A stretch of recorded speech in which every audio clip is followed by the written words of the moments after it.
Welcome to the True Crimes Unfold compilation video series. Please note that events and scenarios in this video may be graphic for some viewers. Discretion is advised. Details of the videos are taken from actual case files.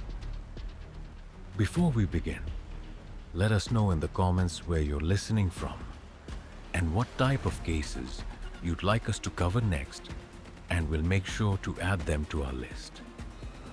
Don't forget to subscribe to get new stories as soon as they're released. Upon. Now settle in, get ready, and let's begin.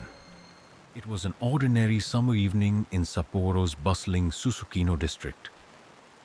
A vibrant hub of nightlife and neon lights where secrets often stay hidden. But on July 27, 2023, the dark underbelly of this red light district would be thrust into the harsh light of day. A grisly discovery in a hotel room shocked the nation and uncovered one of the most twisted family crimes Japan has ever seen.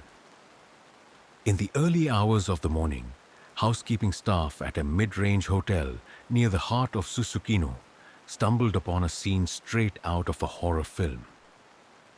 Room 210, booked just the night before, held a macabre surprise.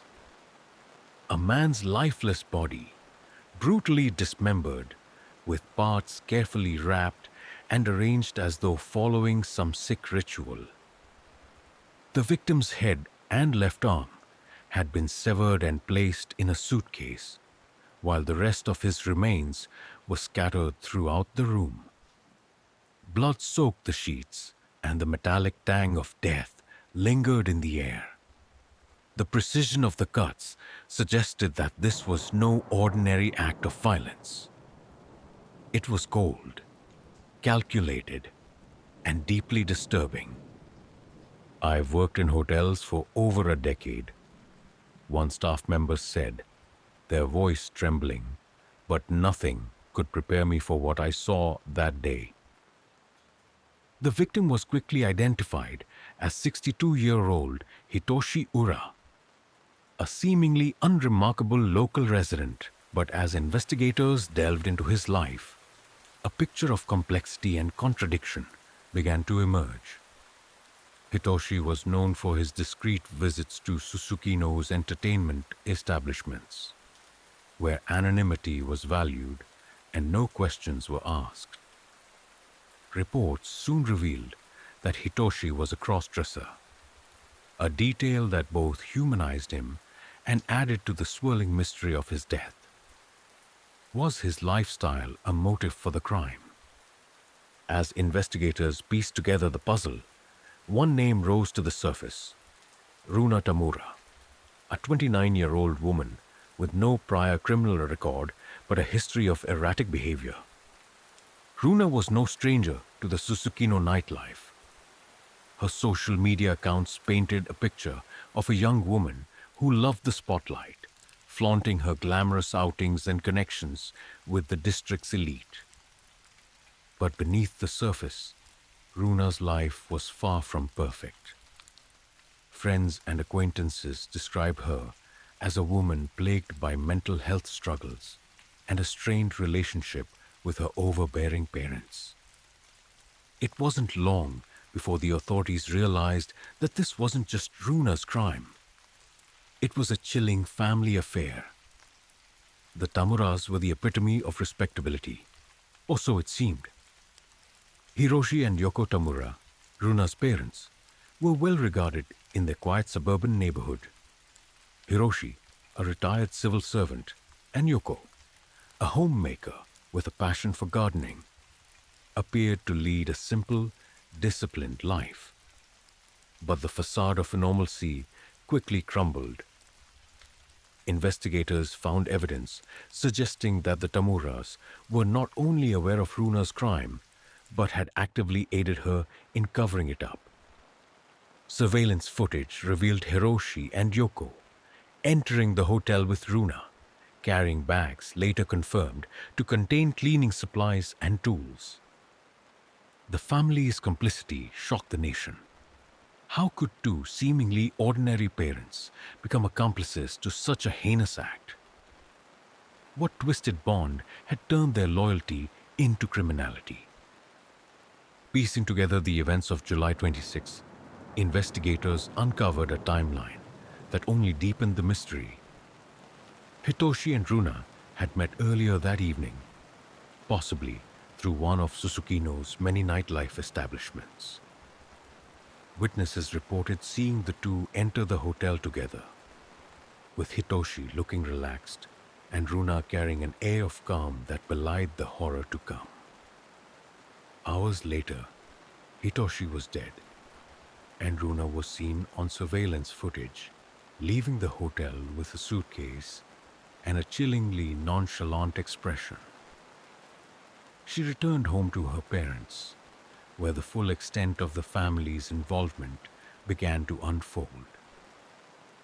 News of the Susukino hotel incident spread like wildfire, dominating headlines and sparking outrage across Japan.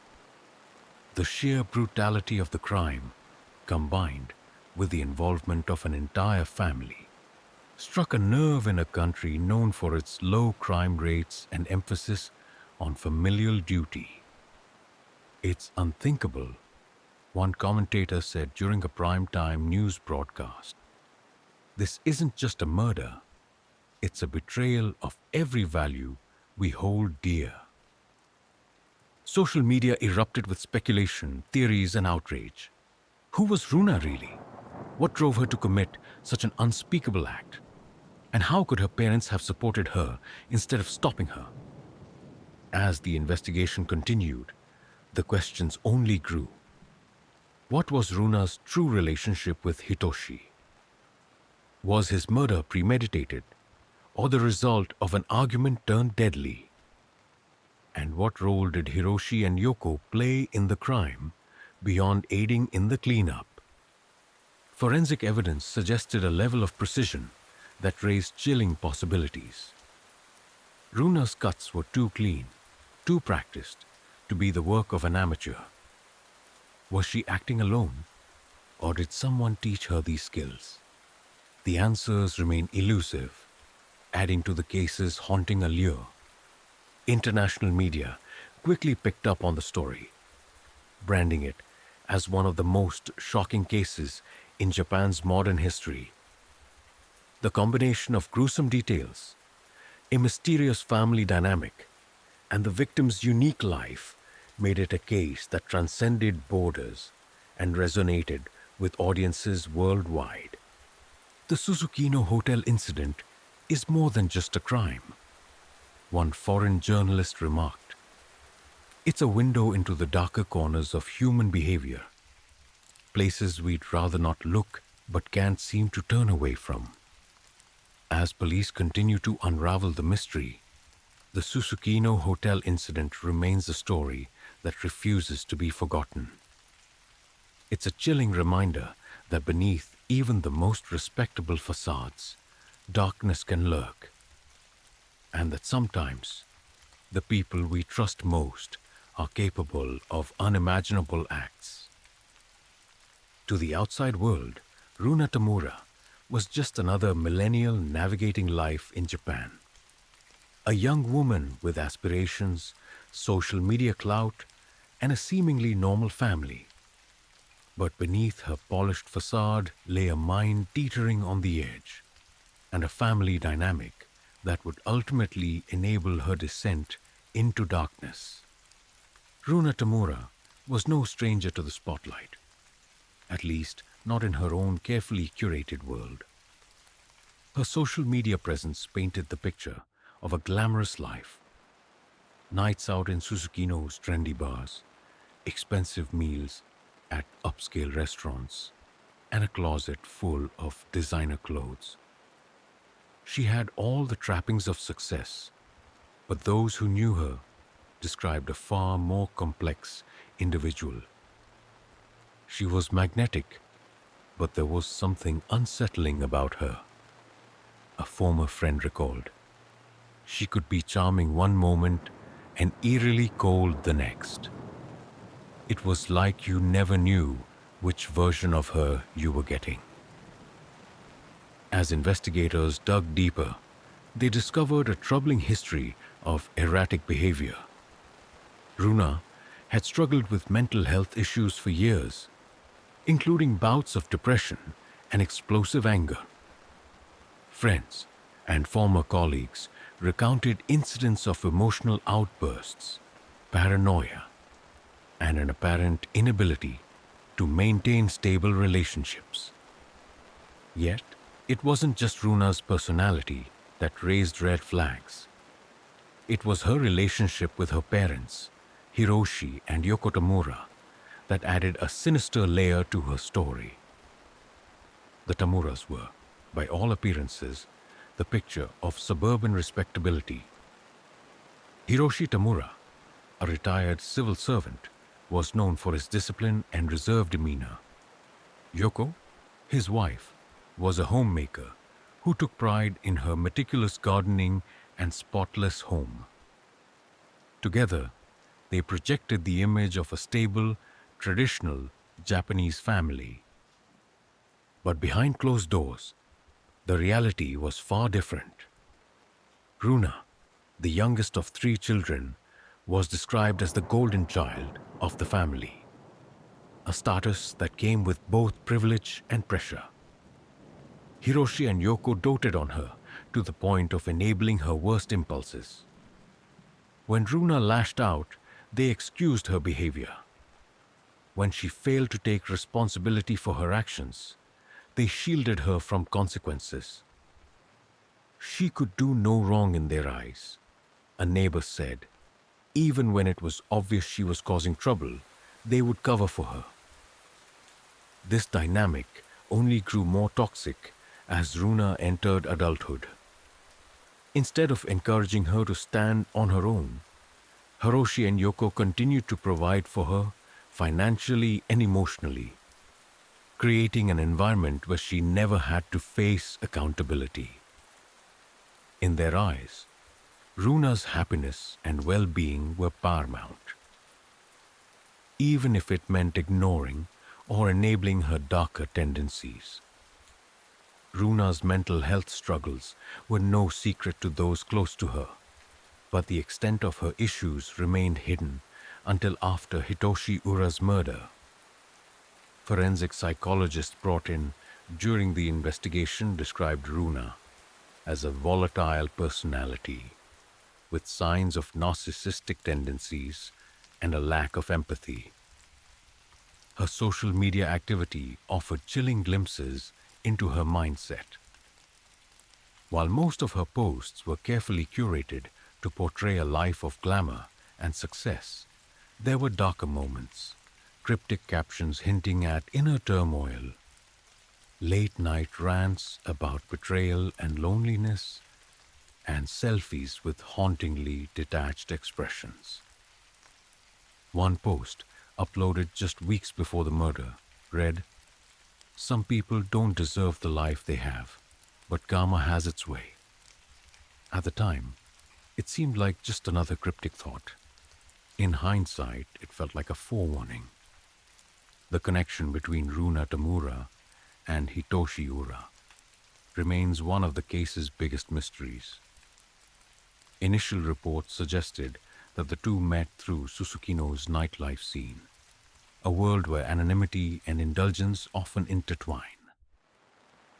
Runa's social media presence and lifestyle made her a regular in this district, and Hitoshi's penchant for its discreet entertainment venues brought them into the same orbit. Surveillance footage from July 26th shows the two entering the hotel together. Witnesses describe them as appearing relaxed and amicable, with no indication of the violence that would soon unfold. But what began as a seemingly harmless encounter took a horrifying turn behind the closed doors of room 210. Details of what transpired between Runa and Hitoshi that night remain scarce, but forensic evidence paints a grim picture. The precision of Hitoshi's dismemberment shocked investigators, suggesting that Runa had planned the act, or at least had some prior knowledge of how to execute it. Experts speculated that the murder may have been motivated by a sudden argument, jealousy, or even a premeditated intent to kill. The level of organization displayed in the aftermath, particularly the wrapping and placement of Hitoshi's body parts, hinted at a chilling detachment. It wasn't just violence, it was methodical, a forensic expert said. This wasn't a moment of blind rage. It was calculated. Perhaps the most disturbing revelation in the case was the involvement of Hiroshi and Yoko Tamura. Surveillance footage showed the couple entering the hotel with Runa after the murder, carrying bags later identified as containing cleaning supplies and tools. This act of complicity raised unsettling questions about their motivations and moral boundaries. Why would two seemingly respectable parents help their daughter cover up such a heinous crime? Was it blind loyalty, fear of losing their golden child, or something even darker? It's almost cult-like, one psychologist remarked. The level of control and dependency within this family is deeply unhealthy. It's as if they were willing to do anything to protect Runa, no matter the cost. As news of the Tamura family's involvement broke, public outrage reached a fever pitch. Social media exploded with disbelief and condemnation, with many struggling to comprehend how parents could participate in such a gruesome act. This isn't just a murder. It's a betrayal of every value we hold dear. One user wrote on Twitter, "How can a family become so twisted?" Others turned their attention to the broader societal issues highlighted by the case, including the stigmatization of mental health and the pressures of maintaining a perfect family image in Japanese culture. The more investigators uncovered about Runa and her family, the more questions arose. Was Hitoshi Ura specifically targeted, or was he a random victim? Did Hiroshi and Yoko play a more active role in the murder than they admitted? And perhaps most chillingly, what else might Runa have been capable of? As these questions linger, the story of Runa Tamura and the Susukino Hotel incident continues to haunt Japan, serving as a reminder that sometimes the darkest secrets lie within the family. As the dust began to settle over the Susukino Hotel incident, the shocking revelations about the Tamura family's role in the crime sent shockwaves through Japan. The nation, already reeling from the gruesome murder of Hitoshi Ura, was forced to confront an unsettling truth. This was not just the act of a disturbed individual, but a coordinated effort by a family to protect one of their own at any cost. On July 30th, just 3 days after Hitoshi's dismembered body was discovered, police arrested Runa Tamura at her family's suburban home. She reportedly remained calm as officers placed her in handcuffs, even offering a small, unsettling smile as she was led to the squad car. Hiroshi and Yoko Tamura were also detained later that evening, charged with aiding and abetting their daughter in the disposal of Hitoshi's body. Unlike Runa, the parents appeared visibly shaken during their arrest. Hiroshi, pale and trembling, refused to meet the officer's eyes, while Yoko sobbed openly. "They acted like this was all a mistake," one officer recounted. "But the evidence was clear. They were fully complicit." The evidence collected from the hotel and the Tamura household painted a damning picture. Surveillance footage, the footage of Hiroshi and Yoko Entering the hotel with cleaning supplies and suitcases became a centerpiece of the investigation. Their movements were calm and deliberate, suggesting they were fully aware of what they were doing. Forensic traces, blood spatter, and tissue samples found in the Tamura family car matched Hitoshi's DNA, indicating that the parents had helped transport his remains. Planning materials. Police discovered handwritten notes in Runa's room, detailing steps to dispose of a body. These notes included lists of tools and cleaning agents, as well as instructions on how to avoid leaving behind trace evidence. The evidence left little doubt about the family's involvement, but it also raised troubling questions. How long had Runa been planning this? And to what extent did her parents know about her intentions before the murder? The arrests sent the public into a frenzy. News outlets ran 24-hour coverage of the case, dissecting every new piece of evidence and analyzing the Tamura family's bizarre dynamic.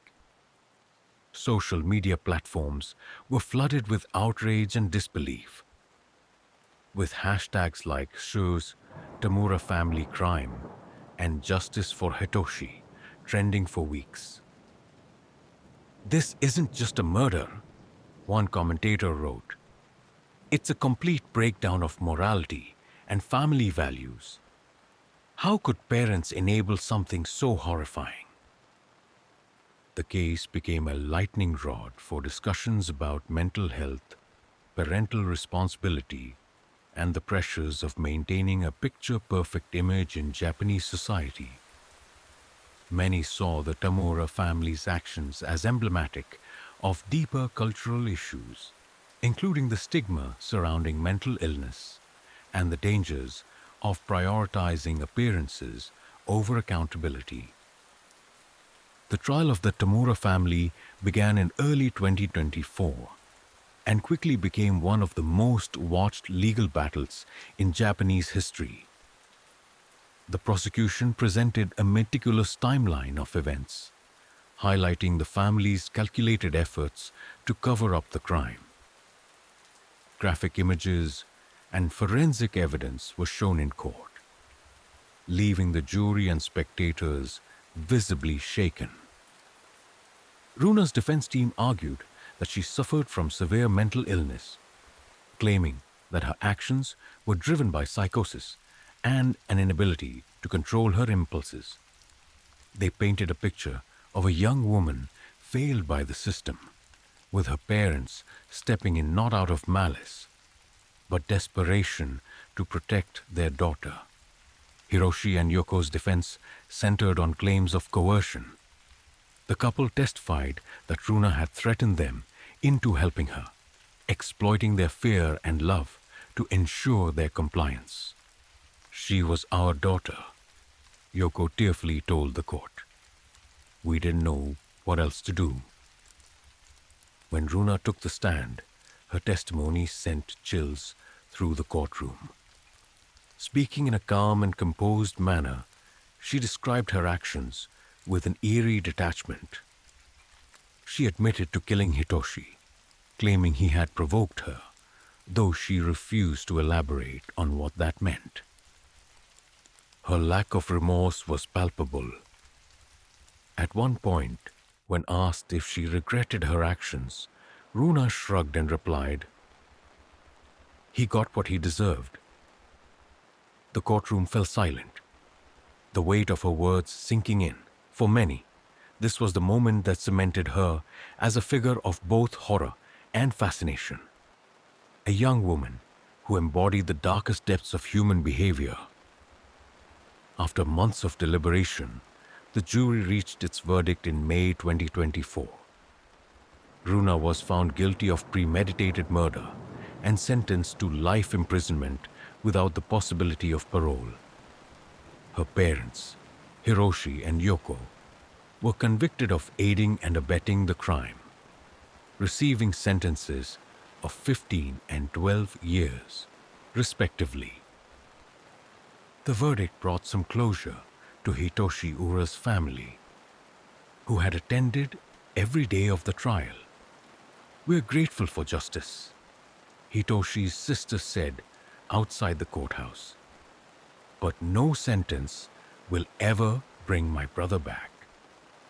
For the Tamura family, the sentences marked the end of a twisted chapter that had forever destroyed their lives. The Tamura case left a profound impact on Japanese society, sparking debates that extended far beyond the courtroom. Among the most pressing questions were the role of mental health. Runa's case highlighted the urgent need for better mental health resources in Japan.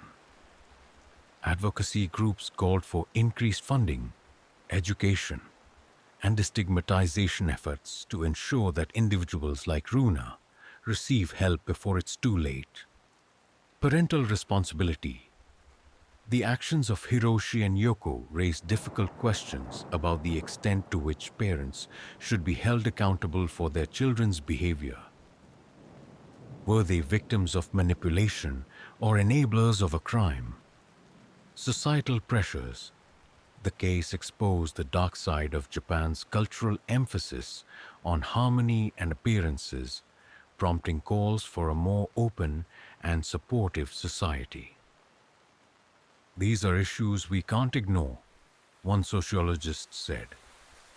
"This case is a wake-up call for all of us." Even after the trial concluded, the Susukino Hotel incident continued to haunt Japan. Documentaries, books, and podcasts explored the case in painstaking detail, each one attempting to make sense of the unimaginable. For many, the story of Runa and the Tamura family became a symbol of the fragility of the human psyche and the devastating consequences of a family's unconditional loyalty. "It's not just about what they did," a journalist remarked. "It's about what they represent. The dangers of silence, denial, and complicity." Despite the guilty verdicts, some questions about the case remain unanswered. What was the true nature of Runa's relationship with Hitoshi? Did Hiroshi and Yoko know about her intentions before the murder? And could this tragedy have been prevented if the family had sought help sooner? These lingering mysteries continue to fuel fascination with the case, ensuring that its dark shadow will not fade anytime soon. The Susukino Hotel incident not only shocked Japan with its gruesome details, but also forced the nation to confront uncomfortable truths about its values, systems, and societal norms. The murder of Hitoshi Ura and the twisted dynamics of the Tamura family became a focal point for broader discussions on mental health, family relationships, and the justice system, sparking calls for reform and reflection. One of the most glaring issues highlighted by the Tamura case was Japan's struggle with mental health. Runa Tamura's erratic behavior, combined with her history of emotional instability, painted a picture of a young woman who had been crying out for help long before she committed murder. Yet, like so many in Japan, her struggles were overlooked, dismissed, or hidden behind a veneer of normalcy. In a society that often stigmatizes mental illness, seeking treatment can feel like an admission of weakness. Families may avoid addressing such issues out of fear of judgment, choosing instead to suppress signs of distress. The Tamura family's decision to shield Runa from accountability and refuse outside help was emblematic of this broader cultural tendency. Runa's case is a tragic reminder of what happens when mental health issues are ignored, a psychologist commented. If she had received proper treatment, this entire tragedy might have been avoided. The role of Hiroshi and Yoko Tamura in enabling their daughter's actions became one of the most hotly debated aspects of the case. Were they victims of manipulation or complicit in her crime through years of overindulgence and denial? The answer lies somewhere in the complex web of family dynamics that define the Tamura household. Runa's golden child status created a dynamic where her parents prioritized her happiness above all else, even when it meant ignoring warning signs. By shielding her from consequences, they fostered a sense of entitlement and invulnerability. The defense argued that Runa's parents were coerced into aiding her after the murder, motivated by fear of their daughter's volatile behavior. This narrative, while plausible, also suggested a family dynamic steeped in dysfunction and a lack of boundaries. The question of guilt. While the court ultimately found Hiroshi and Yoko guilty of aiding and abetting, the moral question of their responsibility remains a point of contention. Could their actions be seen as the ultimate act of parental loyalty? Or were they simply complicit enablers of a monstrous crime? The Tamura case also exposed gaps in Japan's justice system, from the initial investigation to the handling of the trial. While the evidence against Runa and her parents was overwhelming, the case highlighted several systemic issues that raised concerns about the treatment of high-profile crimes. Delayed response. Critics argued that the initial investigation was slow to uncover the full extent of the family's involvement, with key evidence emerging only after public pressure mounted. The role of privilege. The Tamura's respectable reputation initially shielded them from scrutiny, a phenomenon not uncommon in cases involving prominent families. This raised questions about whether justice is truly impartial or swayed by societal status. Mental health in court. Runa's defense team's argument hinged on her mental health, yet the lack of comprehensive psychological evaluations during the trial highlighted the need for more robust protocols in cases involving mental illness. At its core, the Tamura case is a story about the destructive potential of familial loyalty taken to an extreme. The image of Hiroshi and Yoko entering the hotel with their daughter, helping her clean up after a gruesome murder, became a symbol of blind devotion gone horribly wrong. It's a twisted version of what family is supposed to be, a sociologist remarked. Their bond, instead of being protective, became enabling. And that's what makes this case so unsettling. It challenges everything we think we know about love and loyalty. Japanese culture places immense value on harmony, respectability, and maintaining appearances. These societal pressures often lead families to hide their struggles, fearing shame or ostracism. For the Tamuras, this pressure likely played a role in their decision to cover up Runa's crime rather than seek help. The Tamuras weren't just protecting their daughter, they were protecting their image, one cultural analyst said. In their minds, exposing Runa's crime would have been a betrayal of their family's reputation. The case sparked discussions about the dangers of prioritizing appearances over truth, with many calling for a cultural shift toward greater openness and acceptance of imperfection. The Suzukino Hotel incident captivated the nation, dominating headlines and becoming the subject of documentaries, podcasts, and investigative reports. The public's fascination with the case was fueled by its lurid details, the shocking involvement of an entire family, and the unanswered questions that lingered. Social media movements, platforms like Twitter and Instagram, became hubs of discussion and speculation, with hashtags like Tamur family murder and Justice for Hitoshi trending for weeks. While some users called for systemic change, others were drawn to the case's macabre details. Ethical concerns. The media's sensationalized coverage raised ethical questions about the portrayal of crime victims and their families. Hitoshi Ura's life, in particular, was scrutinized in ways that some argued detracted from the focus on justice. In the wake of the Tamura case, advocacy groups and public figures began pushing for reforms to address the systemic issues it exposed.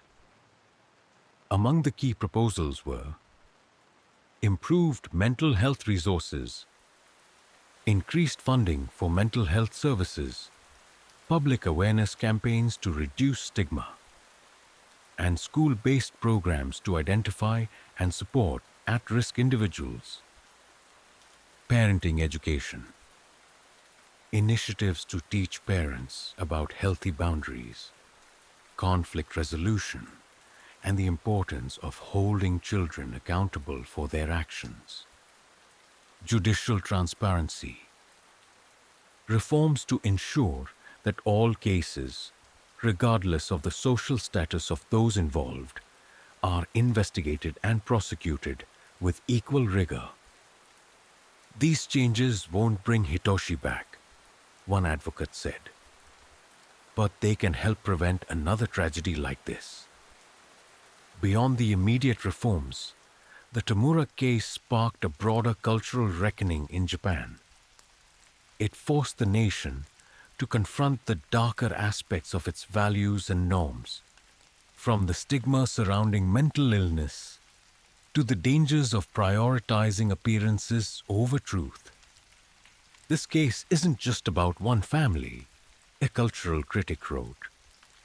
It's about all of us, and the ways we contribute to a society that enables silence, denial, and complicity. The Susukino Hotel incident will not soon be forgotten. Its impact extends far beyond the courtroom, serving as a reminder of the fragility of human relationships, the importance of accountability, and the devastating consequences of ignoring mental health. As Japan continues to grapple with the lessons of the case, one thing is clear. The story of Runa and the Tamura family has left a permanent mark on the nation's collective consciousness. The Susukino Hotel incident is more than a tale of murder and family betrayal. It's a case that forces us to examine the deeper cracks within society. The story of Runa Tamura, her enabling parents, and the gruesome murder of Hitoshi Ura has reverberated beyond the courtroom, leaving lasting lessons about human behavior, systemic failure, and cultural norms. One of the most significant takeaways from the case is the urgent need to address mental health more openly and effectively. Runa's erratic behavior and emotional instability were clear warning signs, but societal stigma and family denial allowed her issues to fester unchecked. In Japan, mental health remains a taboo topic for many families. Seeking help is often seen as an admission of failure or weakness, which can lead to tragic outcomes like those seen in the Tamura case. Advocacy groups have used this incident to call for public awareness campaigns, educating citizens about the importance of mental health and reducing the stigma surrounding treatment. Accessible resources, expanding access to affordable mental health services, particularly in rural and underserved areas. Early intervention programs, implementing school-based initiatives to identify and support young people showing signs of distress. This tragedy could have been prevented if the system and society were more proactive in addressing mental health, said a leading psychologist. We must learn from this and do better. The Tamura family dynamic highlights the darker side of unconditional loyalty. While love and support are cornerstones of healthy relationships, the Tamuras crossed a line, shielding Runa from accountability and enabling her worst impulses.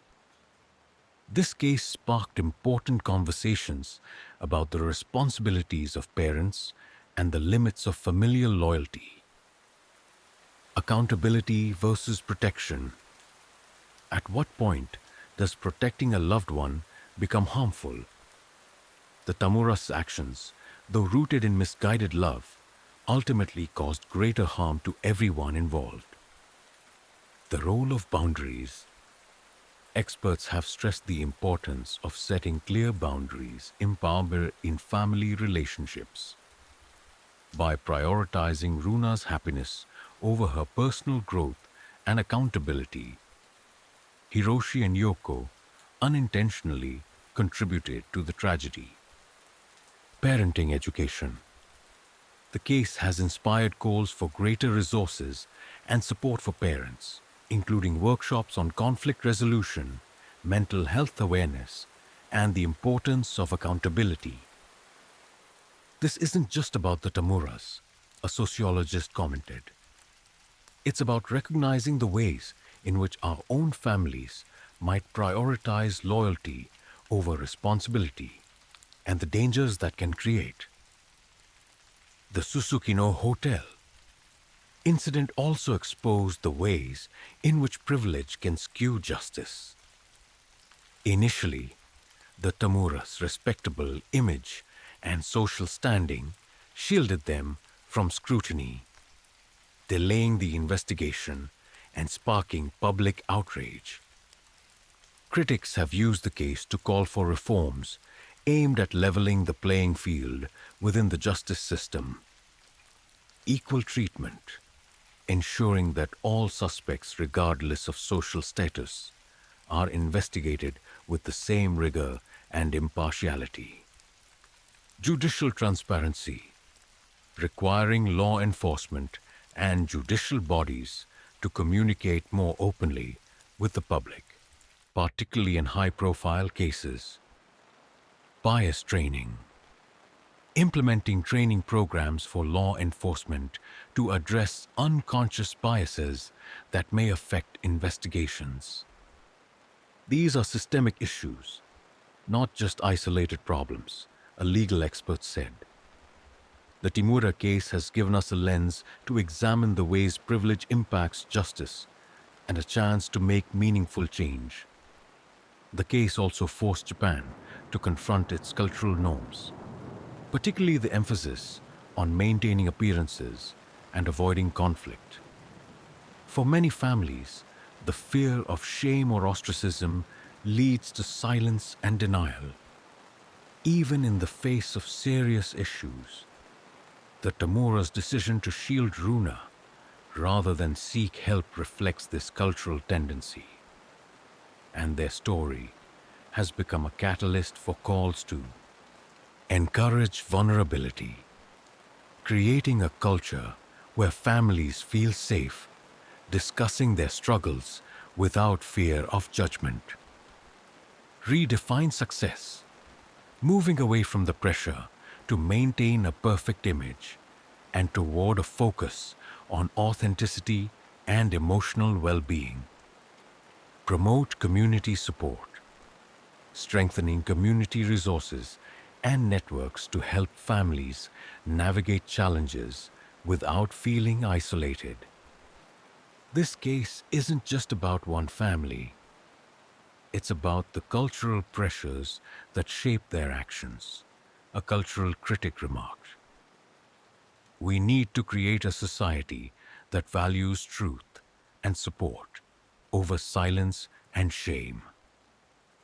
Beyond Japan, The Susukino hotel incident has sparked international conversations about the intersection of mental health, family dynamics, and systemic failure.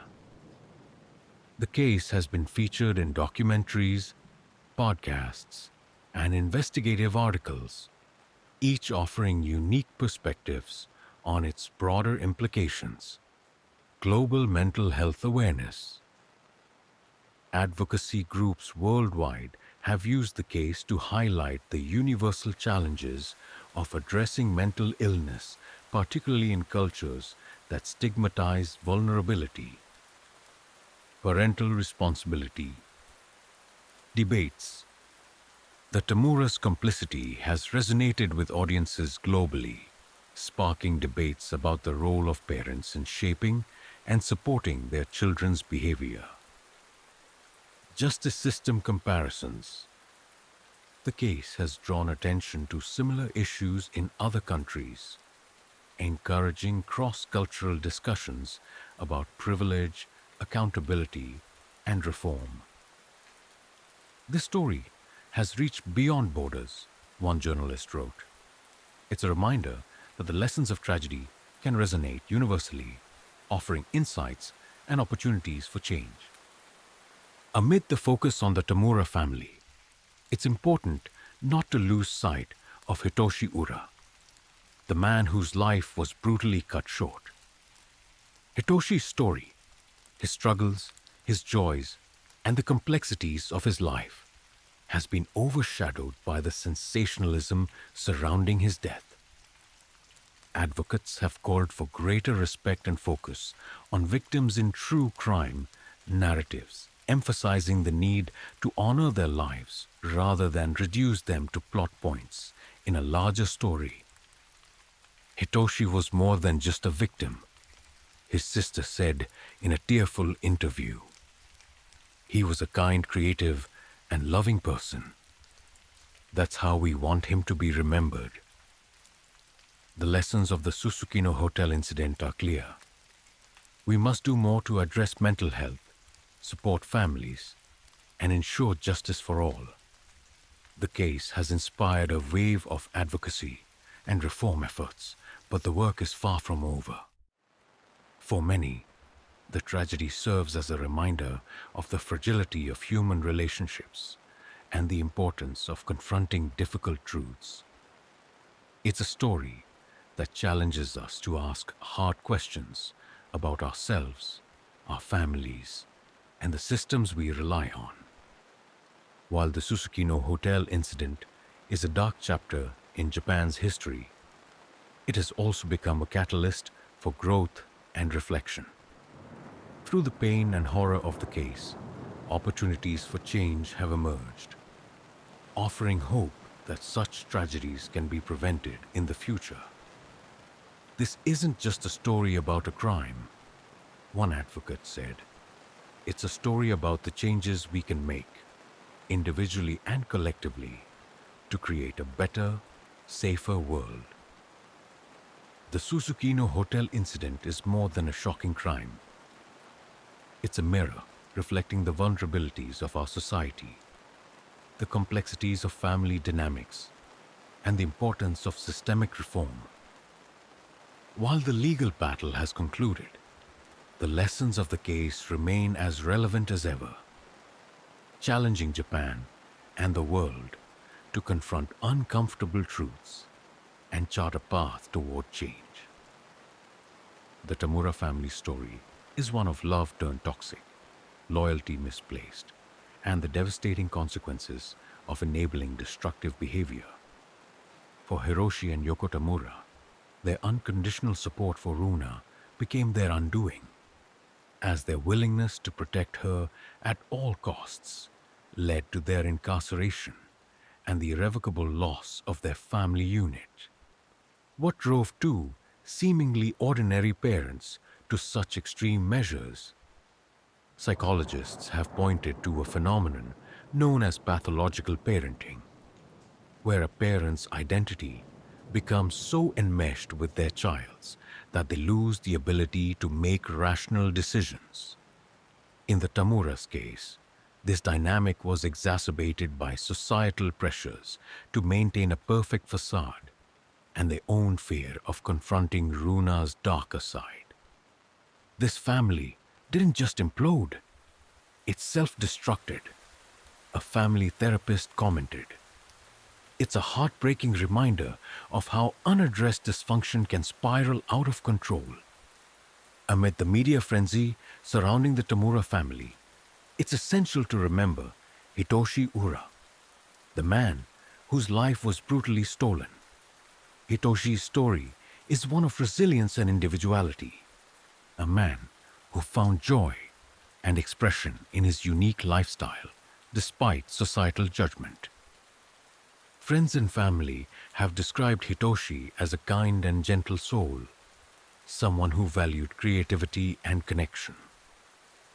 His cross-dressing, which became a focal point of media coverage, was only one aspect of his multifaceted personality, a form of self-expression that brought him happiness in a world that often misunderstood him. Hitoshi wasn't just a victim, his sister said. He was a person with dreams, passions, and people who loved him. That's how we want him to be remembered. Despite the guilty verdicts, the Susukino Hotel incident leaves behind a trail of unanswered questions that continue to haunt investigators, the public, and the families involved. What was the true nature of Runa and Hitoshi's relationship? Was this a chance encounter, or was there a deeper connection that has yet to come to light?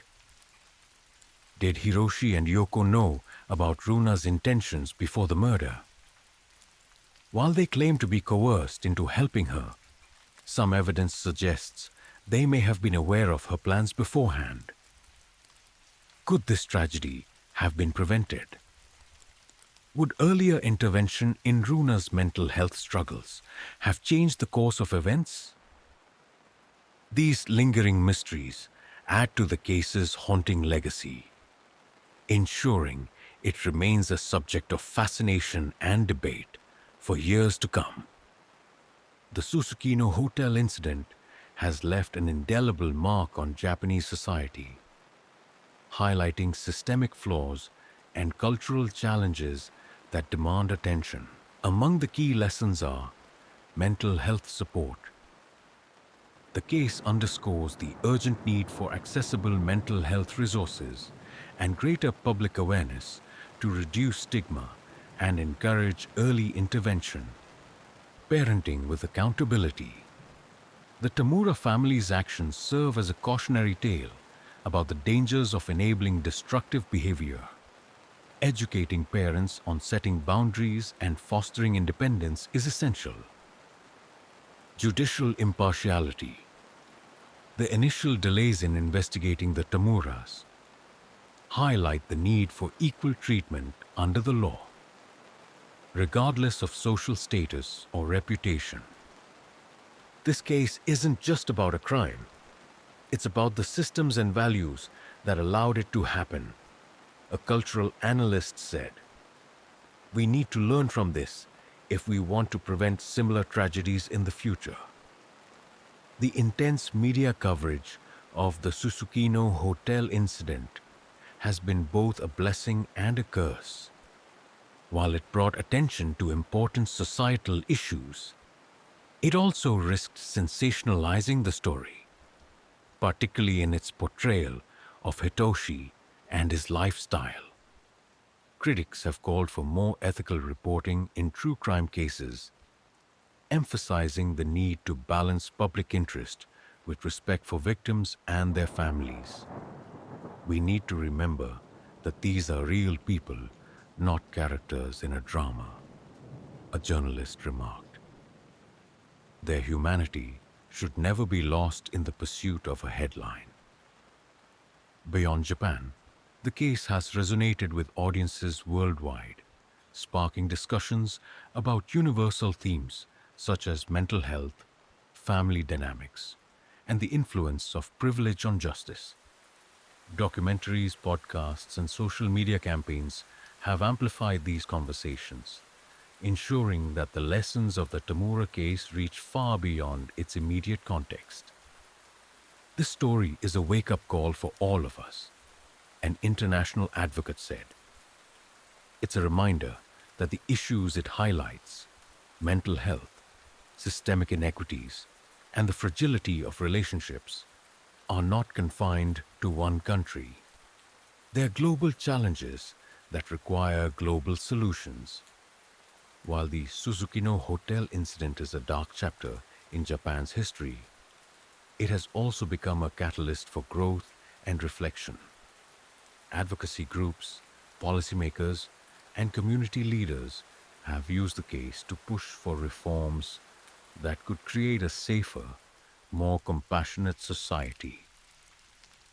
Improved mental health services, expanding access to care, and integrating mental health education into schools and workplaces. Stronger family support systems, providing resources for parents to navigate challenges and address issues before they escalate. Judicial reforms, ensuring transparency, impartiality, and accountability in the justice system. These changes won't undo the past, a reform advocate said, but they can honor Hitoshi's memory by preventing future tragedies.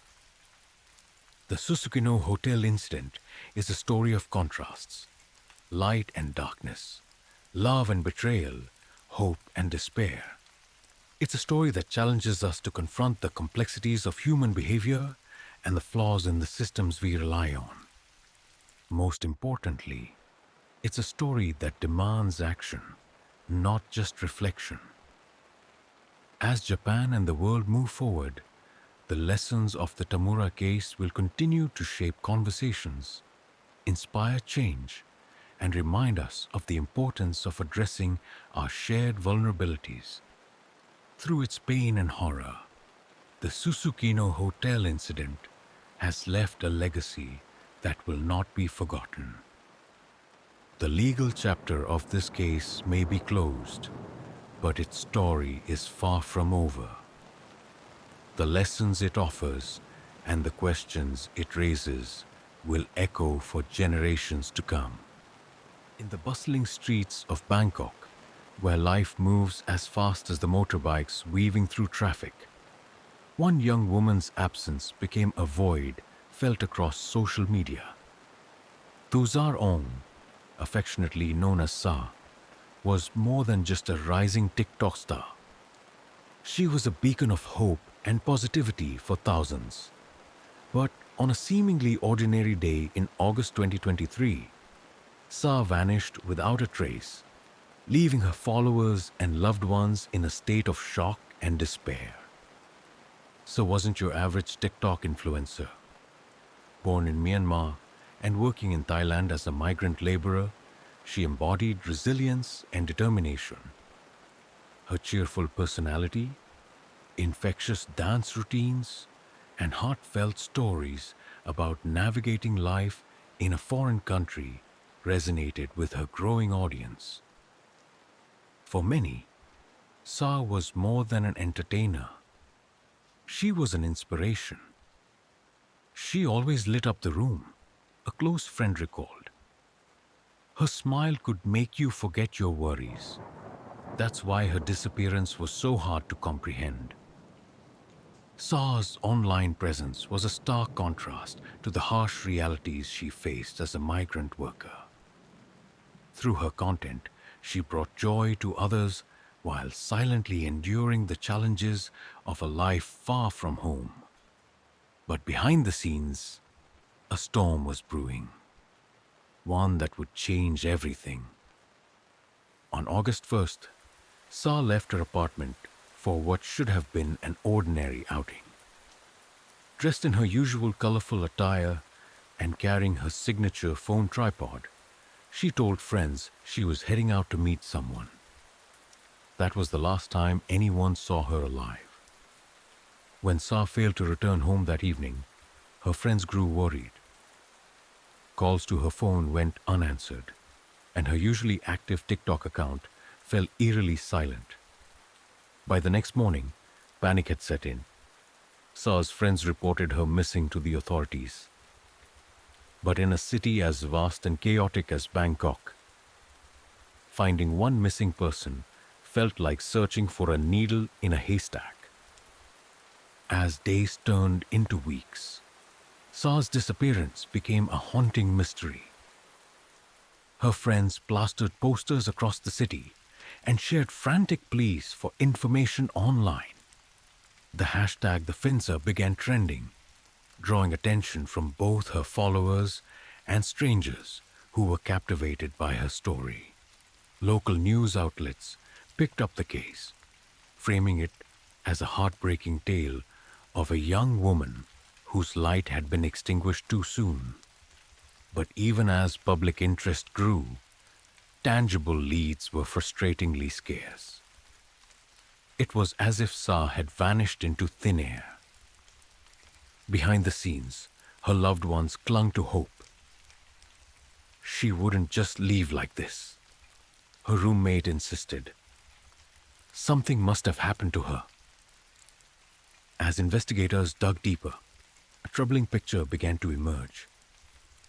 Witnesses came forward, claiming to have seen Sa in the company of her ex-boyfriend, Nai, on the day she disappeared. Nai, a reserved and brooding figure, had a history of controlling behavior. Their relationship had ended months earlier, but Nai's lingering obsession with Sa was no secret to those who knew them. Everyone warned her about him, a friend revealed. He had this dark energy, like he couldn't handle the idea of her moving on without him. When police questioned Nai, his responses were evasive. He admitted to meeting Sa that day, but claimed they parted ways shortly afterward. However, inconsistencies in his story and the discovery of Sa's personal belongings near his home raised suspicions. Forensic teams began scouring Nai's property, searching for answers to the question on everyone's mind. Where was Sa? The breakthrough in the case came not from hard evidence, but from a chilling twist. An investigative journalist named Kit had a vivid dream about Sa. In the dream, Kit saw a secluded area near Nai's home, a place she had never visited in real life. Compelled by an unshakable intuition, Kit shared her vision with the authorities. What happened next defied explanation. Acting on Kit's description, police searched the area and made a grisly discovery. Sa's lifeless body, hidden in a shallow grave. The scene was harrowing, her once vibrant presence reduced to a tragic statistic. "It's like she guided us to her," Kit said in an emotional interview. "I can't explain it, but I'm grateful we found her, even if it was too late." News of Sa's death sent shockwaves through the TikTok community and beyond. Fans flooded her account with messages of grief and disbelief, mourning the loss of a young woman who had brought so much joy into their lives. The hashtag #Justice for Sa began trending, with followers demanding accountability for the person responsible for her death. For Sa's friends and family, the discovery brought a mixture of relief and devastation. They finally had answers, but the reality of her fate was almost too much to bear. "She didn't deserve this," her brother said through tears. "She had so much life left to live." As the investigation continued, the spotlight turned to Nai and his potential involvement in Sa's death. What had driven him to such a monstrous act? Was it jealousy, rage, or something even darker? The questions hung heavy in the air, fueling a nationwide obsession with the case. As investigators peeled back the layers of Tuzar Ong's life, they uncovered a story far more complex than anyone had imagined. Behind Sa's radiant smile and TikTok stardom lay a troubled history, and at the heart of it was Nai, an ex boyfriend whose obsession would cast a long shadow. Sa's journey to social media fame was anything but easy.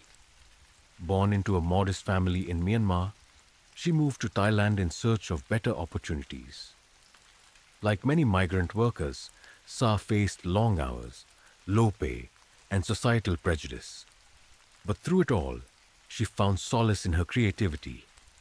Her TikTok videos were her escape, a way to share joy, connect with others, and carve out a space where she could shine. Sa was unstoppable, a close friend shared. She turned her struggles into strength. That's what made her so special. But her growing popularity came with its own set of challenges. As her follower count climbed, so did the scrutiny of her personal life. One figure loomed large in her past. Nai, a man who couldn't let her go. Nai was the polar opposite of Sa's vibrant personality. Quiet, intense, and deeply insecure, he struggled to accept Sa's growing independence after their breakup. Friends described him as possessive, someone who viewed Sa not as a partner, but as an extension of himself. He couldn't handle the idea of her moving on. A mutual friend recalled, he would show up uninvited, call her constantly, and even threaten her when she tried to set boundaries. The final straw came when Sa ended the relationship for good, hoping to focus on her career and rebuild her life. But Nai refused to accept her decision. His obsession with Sa only grew. On August 1st, Nai contacted Sa under the guise of reconciliation. He claimed he wanted to apologize for his past behavior and hoped they could part on good terms. Despite her reservations, Sa agreed to meet him, believing it was an opportunity to close a painful chapter in her life. That decision would prove fatal. Witnesses saw Sa and Nai together at a local cafe that afternoon. According to the cafe staff, the interaction seemed tense. Sa appeared uncomfortable, while Nai's demeanor was cold and calculated. From there, the pair was seen heading toward Nai's apartment, where Sa would later be murdered. As investigators focused on Nai, another figure entered the picture. His mother, Chan. Described by neighbors as a reserved and devout woman, Chan initially seemed an unlikely accomplice. But as the investigation deepened, her involvement in the case became harder to ignore. Chan had been fiercely protective of Nai, often excusing his behavior and shielding him from consequences. This dynamic extended to Sa, whom Chan reportedly viewed as a threat to her son's happiness. She would always defend him, no matter what, a neighbor revealed. It's like she believed he could do no wrong. Evidence soon emerged that suggested Chan knew more about Sa's disappearance than she had let on. Phone records placed her near Nai's apartment on the evening of August 1st, and forensic evidence linked her to the scene where Sa's body was found. The motive behind Sa's murder became increasingly clear: jealousy and control. Nai couldn't accept that Sa had moved on, not just from him, but from the life he had envisioned for her. Her growing fame and independence were threats to his fragile ego, pushing him to commit an unthinkable act. Experts who analyzed the case described Nai's behavior as indicative of coercive control, a pattern of psychological manipulation often used by abusers to dominate their victims. This wasn't about love, one psychologist explained. It was about power. Nai wanted to control Sa and when he couldn't, he sought to destroy her. As police built their case against Nye, the evidence was damning. Surveillance footage. Cameras captured Nye and Sa entering his apartment building together, but only Nye was seen leaving. Blood evidence. Traces of Sa's blood were found on Nye's clothing and in his car, suggesting he had transported her body after the murder. Digital clues. Messages retrieved from Sa's phone revealed a history of threats and harassment from Nye, further establishing his motive. But perhaps the most chilling piece of evidence was a journal found in Nye's apartment. In it, he had written detailed plans for disposing of a body, complete with diagrams and lists of tools. The discovery painted a picture of premeditation that left little doubt about his guilt. As pressure mounted, Nye's mother, Chan, began to crack. Her initial statements to police were filled with contradictions, and she struggled to account for her whereabouts on the night of Sa's murder. Investigators suspected she had helped Nye cover up the crime, either out of loyalty or fear. Under interrogation, Chan admitted to seeing Sa at the apartment, but claimed she had no involvement in her death. "I didn't want this to happen," she reportedly said. "I just wanted my son to be happy." Her confession, while incomplete, was enough to implicate her in the cover-up. The once devout mother now faced the prospect of being tried alongside her son for a crime that had shocked the nation. As details of Sa's murder came to light, public outrage grew. Social media erupted with demands for justice, with followers flooding Sa's TikTok account with tributes and condolences. For many, her story was a tragic reminder of the dangers faced by women who dare to assert their independence in the face of controlling partners. She was so much more than a victim, a fan wrote on Instagram. Sa was a fighter, a dreamer, and a light in this world. We won't let her story be forgotten. With Nye in custody and Chan under suspicion, the investigation turned toward unraveling the full extent of their involvement. Were they acting alone, or did others help conceal the crime? And what could have been done to prevent such a senseless loss? As these questions lingered, one thing became clear. Sa's story was far from over. Her death had sparked a national conversation about gender-based violence, coercive control, and the need for systemic change to protect vulnerable individuals. As the investigation into Tuzar Ong's tragic death deepened, forensic experts worked tirelessly to uncover the truth behind her final moments. The trail of evidence left behind by Nye, her obsessed ex-boyfriend, painted a harrowing picture of premeditation, jealousy, and cold-blooded violence. But it was the meticulous work of investigators and forensic scientists that ultimately brought justice for Sa. The discovery of Sa's body in a shallow grave near Nye's family home shocked even the most seasoned investigators. Her remains, wrapped in a makeshift tarp, bore signs of a violent struggle. Forensic analysis revealed bruises on her arms and neck, consistent with a physical altercation. The cause of death was determined to be asphyxiation, likely the result of manual strangulation. This was a deeply personal act of violence, a forensic pathologist explained.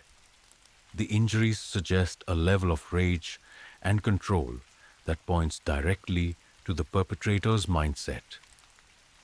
Near the burial site, investigators found tools that had been hastily discarded. Shovels, gloves, and a small knife, all bearing traces of Sa's DNA. The discovery of these items not only corroborated Nye's involvement, but also hinted at the possibility of an accomplice. In today's age, technology often leaves behind a trail of breadcrumbs, and this case was no exception. Sa's phone, recovered near the burial site, became a crucial piece of evidence in unraveling the events leading up to her death. Text messages. Sa's phone contained a series of chilling messages from Nye in the weeks before her disappearance. He repeatedly begged her to meet, alternating between pleas for forgiveness and veiled threats. In one message, Nye ominously wrote, "You'll regret ignoring me." Location data. GPS data from Sa's phone placed her at Nye's apartment on the afternoon of August 1st, corroborating witness accounts. The phone's signal went dark shortly after, suggesting it had been intentionally disabled. Search history. Nye's phone also provided damning evidence. In the days leading up to the murder, he had searched for terms like how to hide a body and fastest way to dig a grave. These chilling searches highlighted his premeditation and left no room for doubt about his intentions. While digital evidence provided a window into Nye's mindset, surveillance footage offered a visual timeline of the crime. Cameras from Nye's apartment complex captured Sa entering the building around 2 p.m. on August 1st. She appeared hesitant, her body language tense, but she followed Nye inside. Hours later, Nye was seen leaving the building alone. He carried a large duffel bag and wore a cap pulled low over his face. This was the last time Sa was seen alive. Further footage from a nearby convenience store showed Nye purchasing cleaning supplies and gloves that investigators later recovered from the burial site. The timestamps on these recordings aligned perfectly with the timeline of Sa's disappearance, adding another layer of incriminating. As investigators pieced together the evidence, it became increasingly clear that Nye's mother, Chan, had played a role in covering up the crime. While her exact involvement remained murky, forensic evidence linked her to key aspects of the case. Forensic matches. Fibers from Chan's clothing were found on the tarp used to wrap Sa's body, suggesting she had helped prepare or transport the remains. Conflicting testimony. Chan initially claimed she had no knowledge of Sa's death, but phone records placed her near the burial site on the evening of August 1st. Confronted with this evidence, she admitted to being present, but insisted she had been coerced by Nye. Family dynamics. Psychological profiles suggested that Chan's unwavering loyalty to her son may have blinded her to the severity of his actions. Experts theorized that she had enabled Nye's behavior for years, creating an environment where he felt entitled to act without consequence.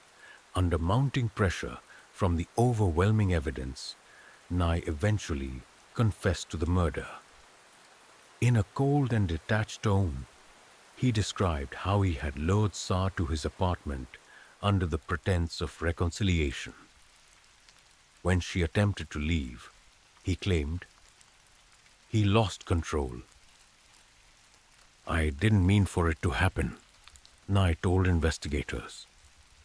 "But she kept trying to leave, and I couldn't let her." His confession, while incomplete, aligned with the forensic evidence. Nye admitted to strangling Sa in a fit of rage and later enlisting his mother's help to dispose of her body. He maintained, however, that the crime was not premeditated, a claim starkly contradicted by his internet searches and detailed notes on body disposal. Forensic psychologists brought in to analyze Nye. painted a disturbing picture of his mindset. They described him as a classic case of coercive control, a form of abuse characterized by manipulation, isolation, and an overwhelming need for dominance. Nye viewed Sa not as a partner, but as property, one psychologist explained. When she asserted her independence, it shattered his sense of control, triggering a violent and irreversible response. Jane's role in enabling Nye's behavior was also scrutinized. Experts noted that her overprotective parenting style likely contributed to Nye's inability to handle rejection or failure, creating a dangerous dynamic that culminated in tragedy. The forensic evidence presented during the trial was damning. Nye's internet searches, the surveillance footage, and the physical evidence from the burial site left no room for reasonable doubt. Coupled with his confession, the case against him was airtight. Chan too faced charges of accessory to murder, while her defense argued that she had acted out of fear and coercion. The evidence suggested a more active role in the cover-up. Both mother and son were ultimately convicted, with Nye receiving a life sentence and Chan sentenced to 15 years. Sa's death and the subsequent trial captivated Thailand, sparking widespread discussions about domestic violence, gender-based abuse, and the vulnerabilities of migrant workers. Her story resonated with people across the country, uniting them in grief and a shared determination to prevent similar tragedies. "We can't bring her back," a social activist said during a memorial service, "but we can honor her memory by fighting for a world where women like Sa are protected, supported, and free to live their lives without fear." While Sa's life was tragically cut short, her story continues to inspire change. Advocacy groups have used her case to push for stronger protections for migrant workers, greater awareness of coercive control, and expanded mental health resources for those at risk of abusive relationships. For her followers, Sa remains a symbol of resilience and hope, a young woman who touched countless lives through her creativity and determination. Her legacy, they say, is a reminder to cherish the light in others and to fight against the darkness that seeks to extinguish it. As the case against Nye and his mother, Chan, moved to trial, the world watched with bated breath. The courtroom became a battleground for truth and accountability, with prosecutors presenting damning evidence, defense attorneys painting a picture of coercion and mental instability, and the grieving loved ones of Thuzar Ong Sa demanding justice for a life cut tragically short. From the outset, the prosecution laid out a meticulously constructed narrative of premeditation and betrayal. Their goal was to prove that Nye's actions were not a momentary lapse in judgment, but a calculated act of violence rooted in jealousy and control. Evidence of premeditation. Nye's incriminating internet searches in the days leading up to Sa's murder were a focal point of the prosecution's argument. Terms like "how to hide a body" and "quickest way to dig a grave" were presented as clear indicators of intent. The journal found in Nye's apartment, which contained step-by-step plans for disposing of a body, further solidified the argument that he had planned the murder in advance. Surveillance and forensic evidence. Surveillance footage showing Nye and Sa entering his apartment together and Nye leaving alone hours later with a duffel bag was a pivotal piece of evidence. Combined with forensic findings such as Sa's blood on Nye's clothing and in his car, The physical evidence painted an undeniable picture of his guilt. Emotional testimonies. Assay's friends and family took the stand, providing emotional accounts of her vibrant personality and the torment she endured at Nai's hands. Their testimonies highlighted her resilience and independence, which prosecutors argued were motives for Nai's controlling behavior.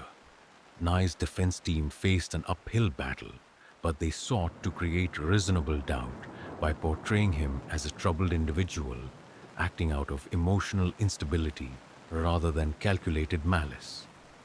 Claim of impulse. The defense argued that Sa's death was the result of an impulsive act during an argument, not a premeditated murder. They pointed to Nai's psychological profile, describing him as someone with severe emotional dysregulation and an inability to handle rejection. Focus on mental health. Psychologists hired by the defense testified that Nai's actions were driven by a psychological break, exacerbated by years of parental overprotection and an unhealthy attachment to Sa. They claimed he lacked the emotional tools to cope with her independence. Shifting blame. In a controversial move, the defense suggested that Chan, Nai's mother, may have played a more significant role in the crime than initially believed, while they stopped short of accusing her of direct. Chan's presence in the courtroom was as polarizing as it was critical. Her defense painted her as a mother acting out of fear and desperation, coerced into helping her son cover up a crime she did not condone. However, the prosecution sought to prove that her actions went beyond mere compliance. Conflicting testimonies. Chan's statements during interrogation were inconsistent, and under cross-examination, her narrative began to crumble. While she claimed she had no knowledge of the murder until after the fact, evidence placed her near Nai's apartment at the time of the crime. Forensic evidence. Fibers from Chan's clothing were found on the tarp used to wrap Sa's body, and her fingerprints were detected on the tools used to bury the remains. The prosecution argued that this proved her active involvement in the cover-up. The question of loyalty. Psychological experts described Chan's dynamic with Nai as one of unhealthy dependency. Her unwavering loyalty to her son, they argued, blinded her to the severity of his actions and led her to prioritize his protection over justice for Sa. Throughout the trial, the courtroom was charged with emotion. Sa's family, seated in the front row, listened intently as the details of her final moments were recounted in excruciating detail. Her mother, tears streaming down her face, clutched a photo of Sa, a constant reminder of the young woman they had lost. "She was my everything," her mother said during a brief statement. "I want the world to remember her for her kindness, her strength, and her light, not for the way her life was taken."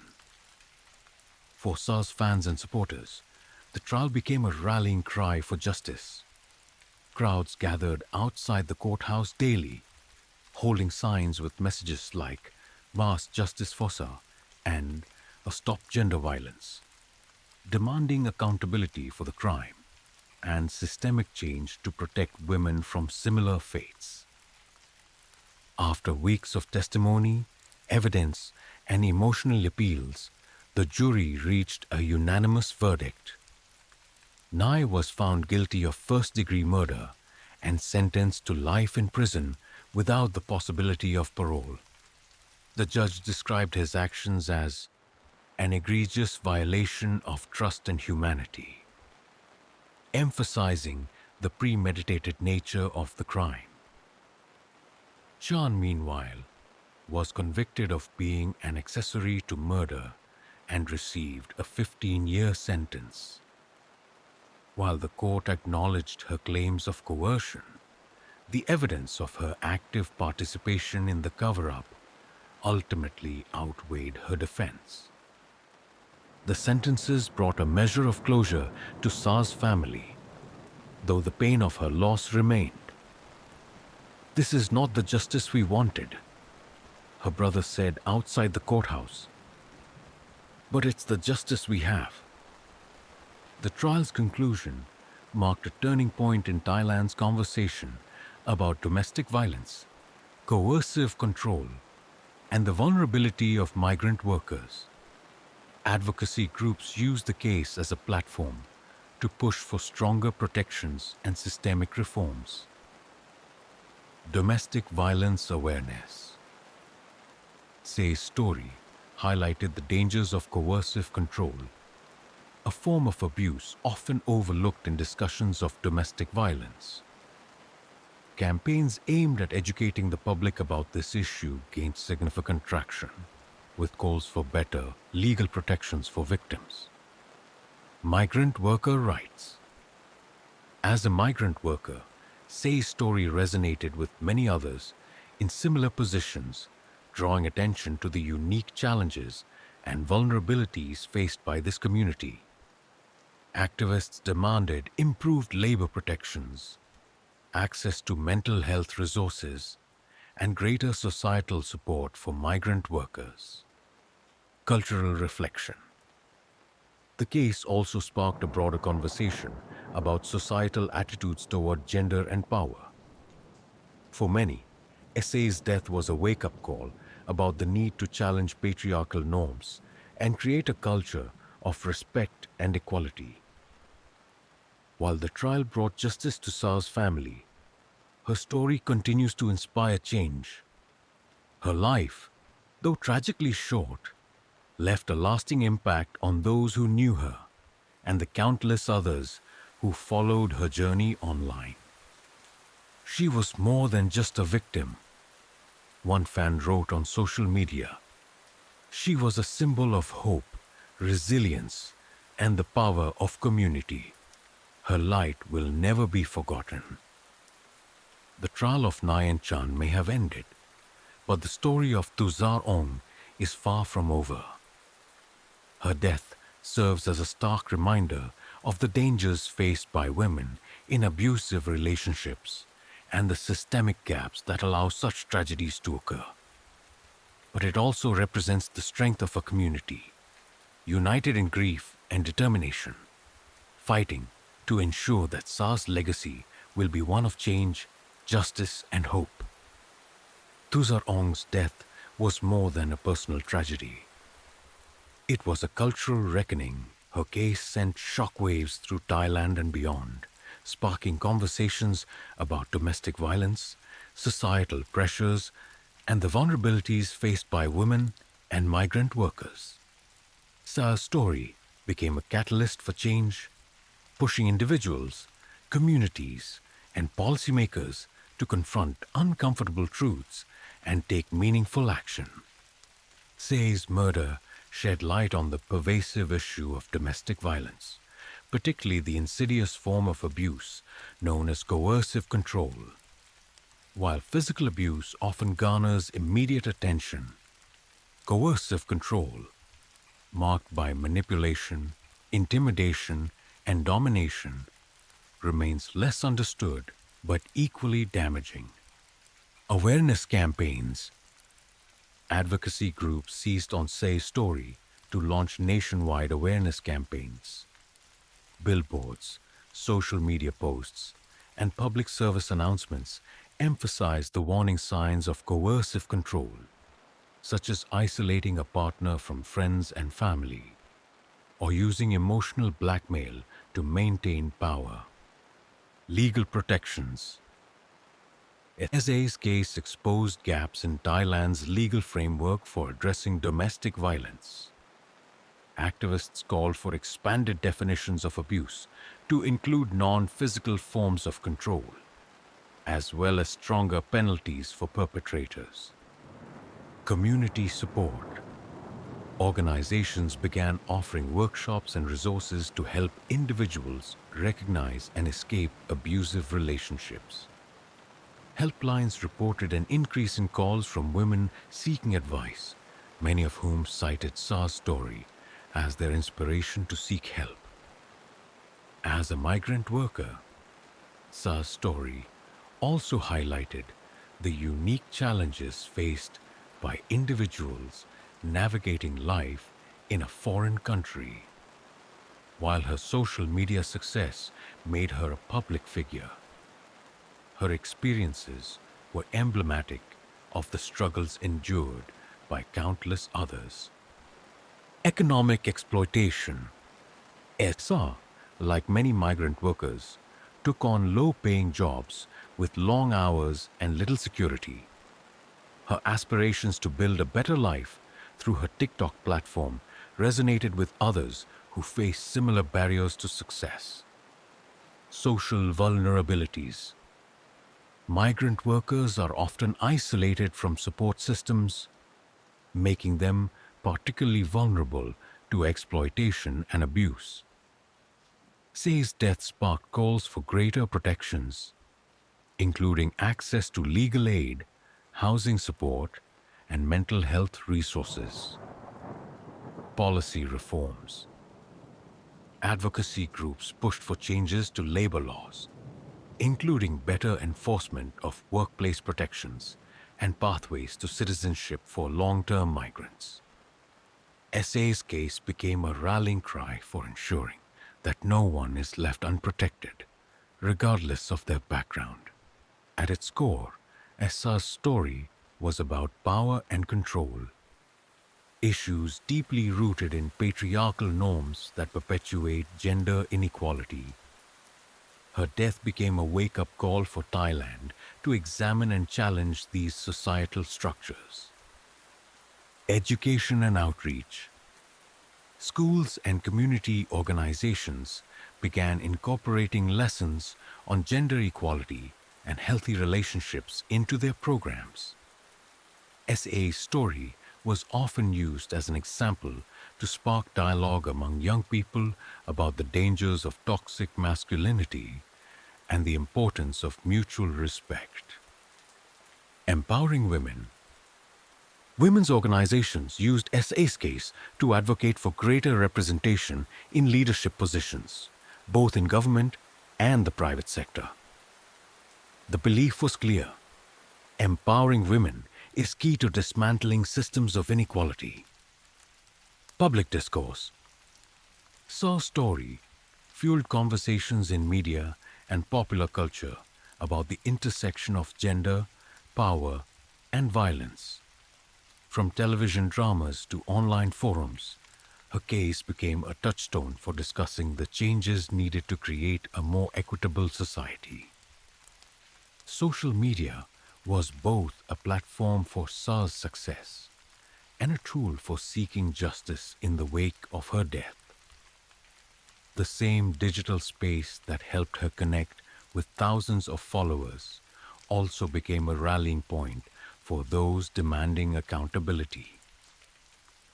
Amplifying her story. Hashtags like #Justice for Say and Nas Stop Gender Violence trended globally, ensuring that her story reached audiences far beyond Thailand. Influencers, celebrities, and everyday users shared her videos, turning her into a symbol of resilience and hope. Holding systems accountable. Online movements pressured authorities to prioritize SA's case, ensuring that her death would not be dismissed or forgotten. Public scrutiny played a significant role in keeping the investigation transparent and thorough. A platform for change. Say's story inspired others to share their own experiences with abuse and inequality, fostering a sense of solidarity and collective action. Her followers transformed their grief into advocacy, using social media as a tool for raising awareness and demanding reform. The impact of Saw's case extended to the highest levels of government.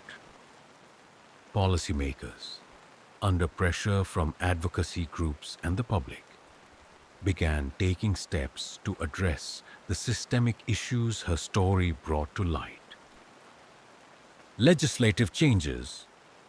New bills were introduced to strengthen protections for domestic violence survivors, expand definitions of abuse, and increase penalties for offenders. The government also committed to funding shelters and counseling services for victims. Police training. Law enforcement agencies implemented mandatory training programs to help officers recognize and respond to coercive control and other forms of non-physical abuse.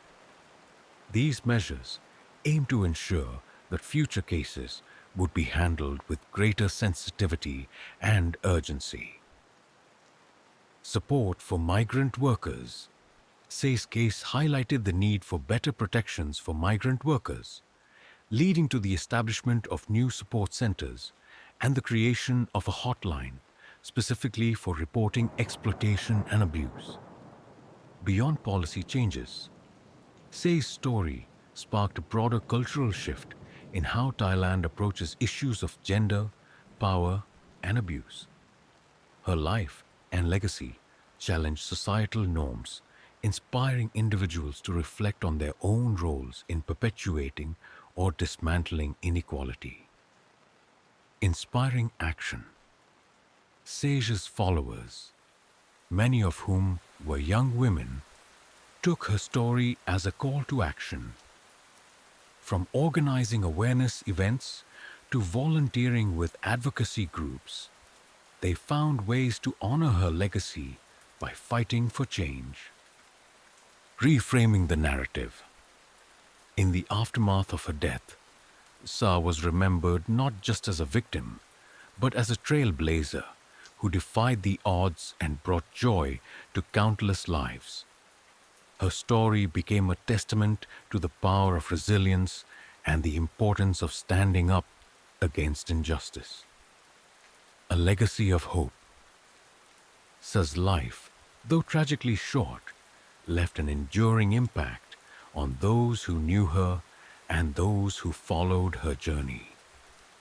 Her story continues to inspire conversations, reforms, and a collective commitment to building a more just and equitable society.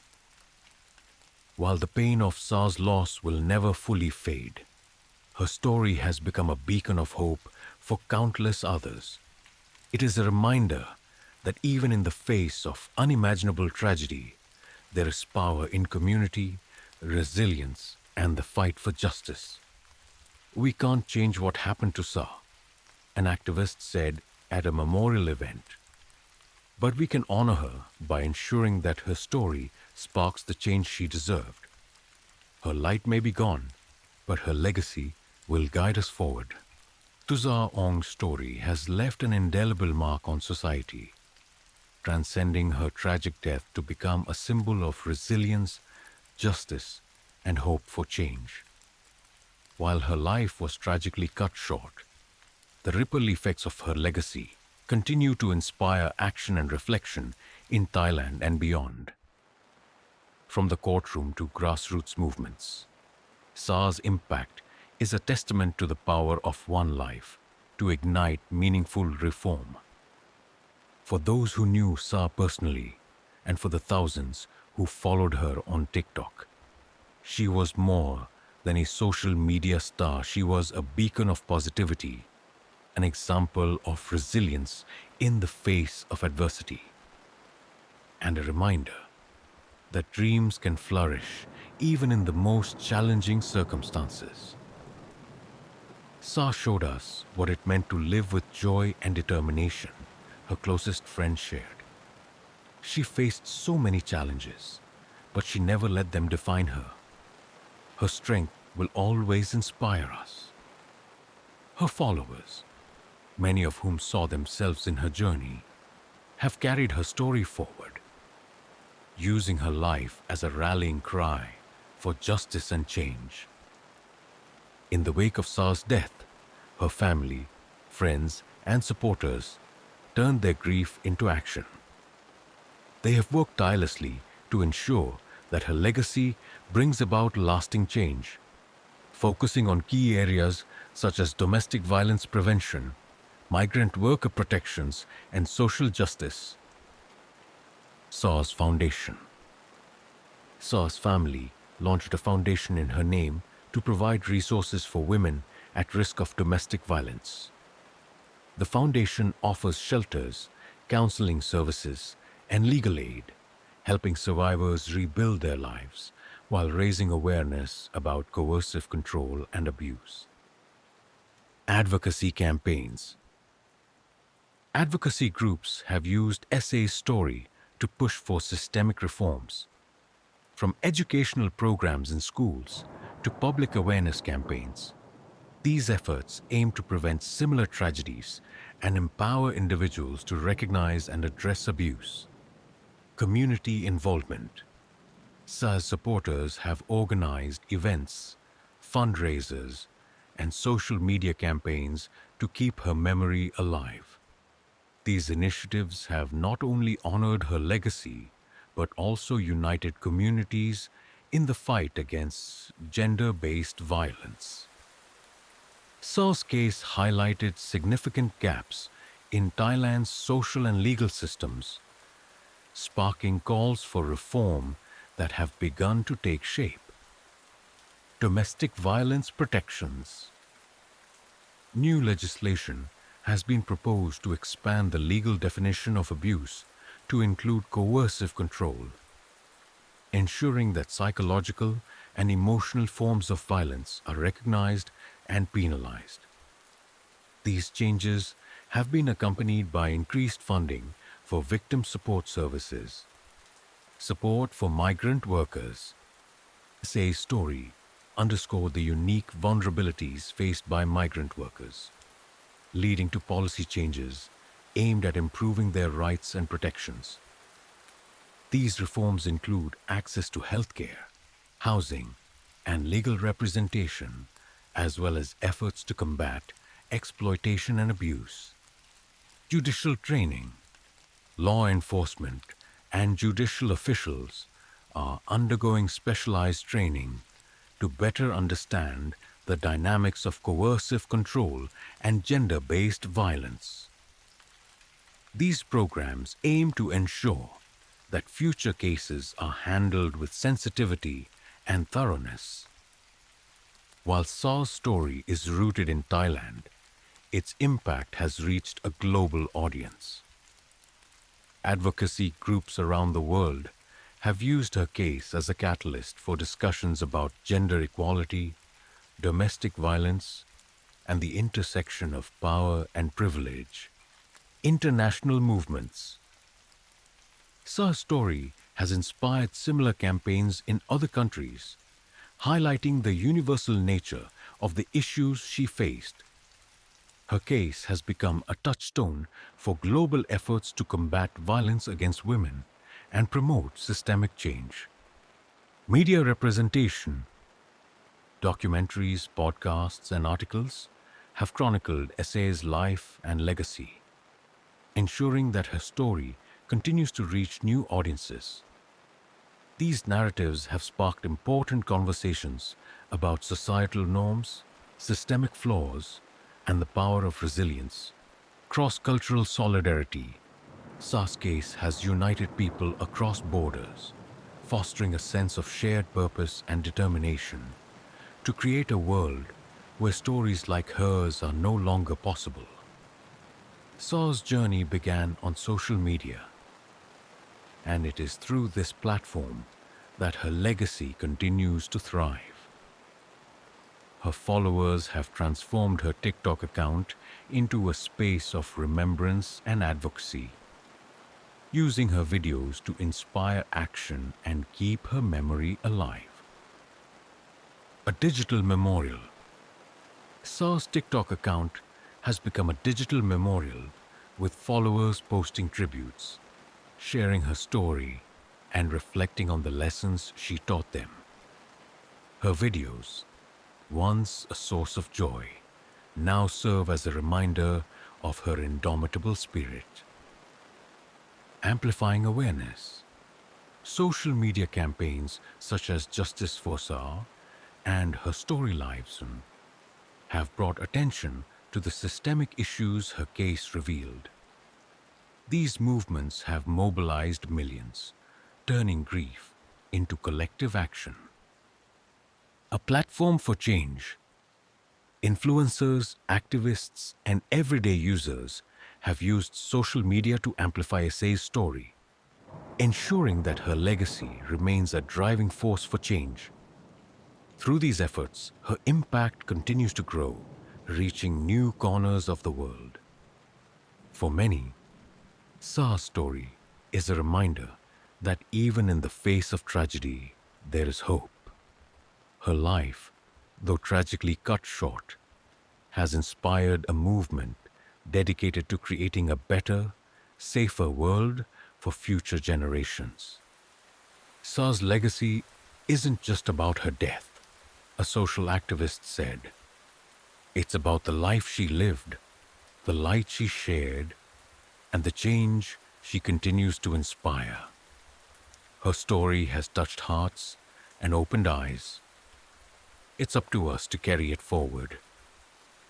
As the world moves forward, the lessons of Saar's story remain as relevant as ever.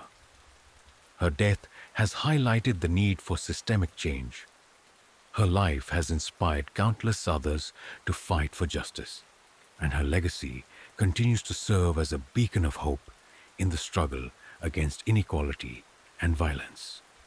We can't change what happened to Saar, her brother said during a recent memorial, but we can make sure her story inspires the change she deserved. Her light will never fade because it lives on in all of us. Tuzar Ong's life may have been tragically cut short, but her impact is eternal.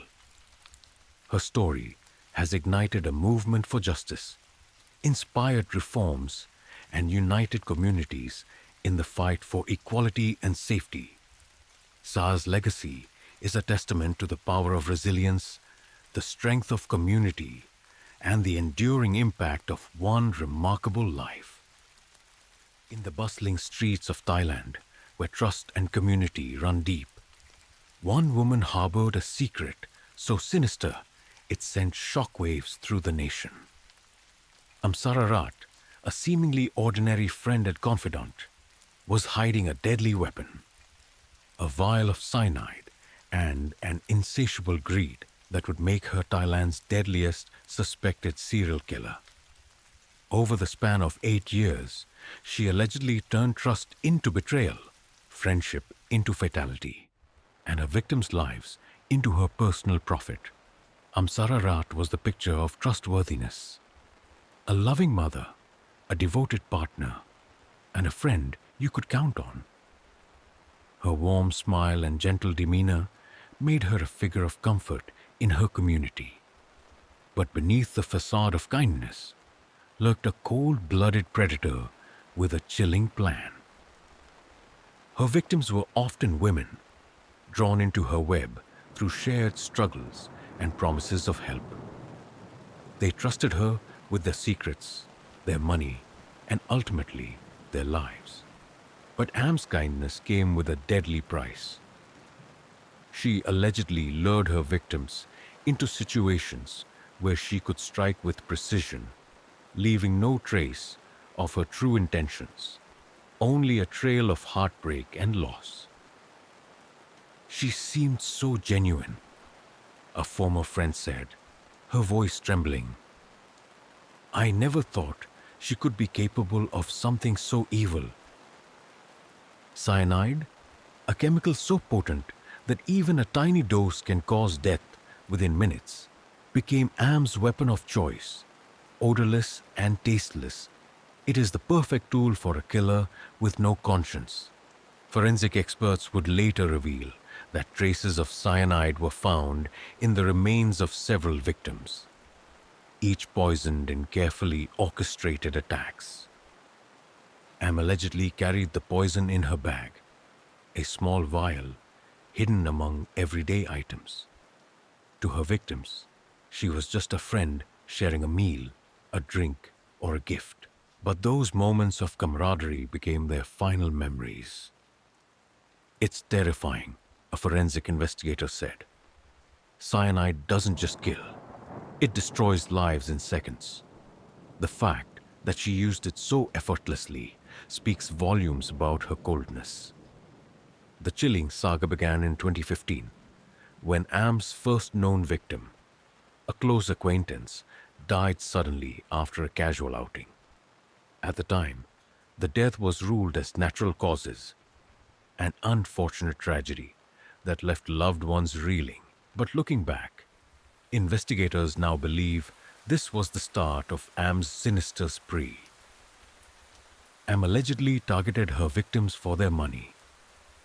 She promised financial help, business opportunities, or loans with favorable terms. Once she gained their trust and access to their funds, she struck. The deaths appeared sudden and unexplainable. Heart attacks, strokes, or accidents. But the truth lay hidden beneath layers of deceit. She preyed on vulnerability. A police spokesperson said her victims trusted her, and she used that trust to her advantage. For years, Am's crimes went unnoticed, each death seemingly disconnected from the next. Victims ranged from struggling single mothers to successful entrepreneurs, all linked by one common thread: their trust in Am.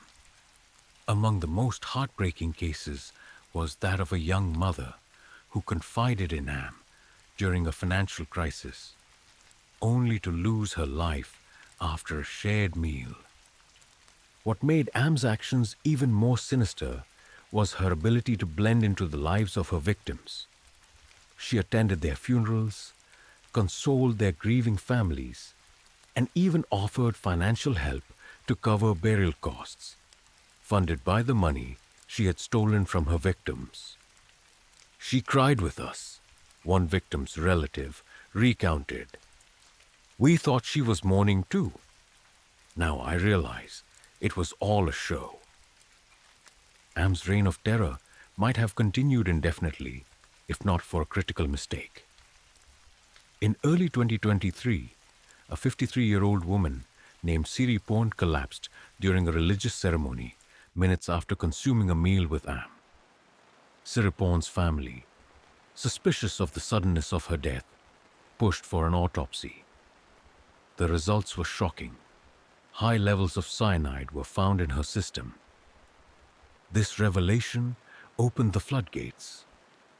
Investigators began connecting the dots between Siri Pond's death and a series of similar fatalities, all linked to Am. What had once seemed like tragic coincidences now pointed to a calculated pattern of murder. As the investigation unfolded, the details of Am's alleged crimes stunned the nation. How could a woman, so seemingly ordinary, commit such heinous acts? What drove her to kill, again and again, without remorse? And how had she evaded suspicion for so long? News outlets dubbed her Cyanide Am, a name that quickly became synonymous with betrayal and horror. Social media erupted with speculation, outrage, and grief for the victims and their families. The public couldn't comprehend how someone could weaponize trust in such a calculated and heartless way. This isn't just a crime, it's a betrayal of humanity, a commentator said during a primetime broadcast. She used love and friendship as weapons, and that's what makes this case so chilling. With the evidence mounting, authorities launched a manhunt for Am, who had gone into hiding. The case became a race against time, as investigators feared she might claim more victims or flee the country. Meanwhile, forensic teams worked around the clock, exhuming bodies, analyzing toxicology reports, and piecing together the web of deceit that Am had woven over nearly a decade. This case is unlike anything we've seen before, an investigator remarked. The scale, the planning, the cold-bloodedness. It's terrifying, but we're determined to bring her to justice.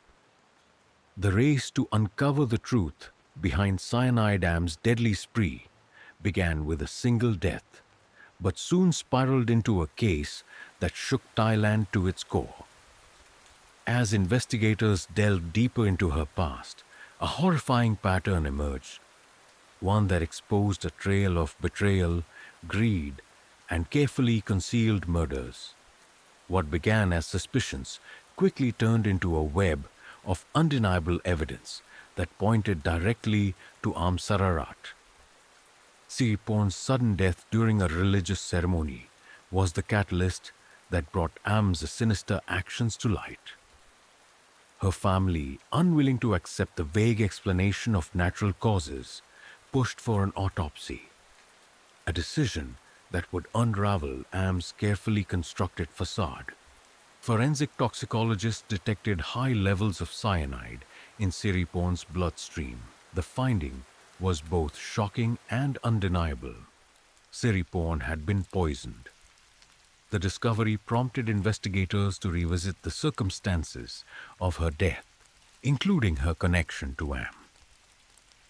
Siripon was not the only person in Am's circle to have died under suspicious circumstances. As investigators combed through police reports and hospital records, a disturbing pattern began to emerge. Over the span of 8 years, multiple individuals who had financial dealings or personal relationships with Am had died suddenly, often with no clear cause of death. Financial motives. Many of Am's alleged victims had one thing in common. They had trusted her with their money. Whether through business ventures, loans, or outright theft, Am appeared to target individuals she could exploit financially. Unexplained symptoms. Witnesses reported similar symptoms in several cases. Nausea, dizziness, and sudden collapse, all consistent with cyanide poisoning. However, these symptoms were often misattributed to natural causes or pre-existing conditions. The victim pool. Victims ranged from close friends to acquaintances and even former lovers. Am's ability to blend into their lives, earning their trust before betraying them, was a hallmark of her calculated approach. Once the presence of cyanide was confirmed in Siripon's case, investigators began looking for links to other deaths. They exhumed bodies and conducted toxicology tests, finding traces of the lethal poison in multiple victims. This breakthrough provided the forensic evidence needed to tie Am to the crimes. Toxicology results. Cyanide was detected in at least 13 cases connected to Am. The consistency of the findings left little doubt that the poison was her weapon of choice. Forensic analysis. Experts noted the precision with which the poison had been administered. Whether mixed into food, drinks, or even pills, Am had found ways to deliver the deadly dose without arousing suspicion. Cyanide acquisition. Investigators traced the source of the poison to a chemical supplier, uncovering records that showed Am had purchased cyanide under an alias. The documentation was a key piece of evidence in building the case against her. Am's ability to evade suspicion for so long was a testament to her skill as a manipulator. She cultivated an image of kindness and reliability, often positioning herself as a trusted friend or confidant. This allowed her to gain access to her victims' lives and their vulnerabilities. Attending funerals. In a chilling twist, Am often attended the funerals of her victims, offering condolences to grieving families while hiding her own culpability. Her presence at these gatherings added an extra layer of betrayal to her crimes. Feigned innocence. Am was adept at deflecting suspicion. When questioned about the sudden deaths of those around her, she would feign shock and sadness, presenting herself as a victim of circumstance rather than the orchestrator of tragedy. Exploiting trust. Am's victims saw her as a friend, mentor, or partner. Her ability to exploit their trust made her actions all the more devastating, as those closest to her became her targets. While the forensic evidence was damning, it was Am's financial dealings that painted a clear picture of her motives. Investigators uncovered a pattern of fraud, theft, and deception that spanned years. Stolen assets. Am allegedly drained her victims' bank accounts, forging signatures and creating false documents to gain access to their funds. In one case, she emptied an account just hours after the victim's death. Business scams.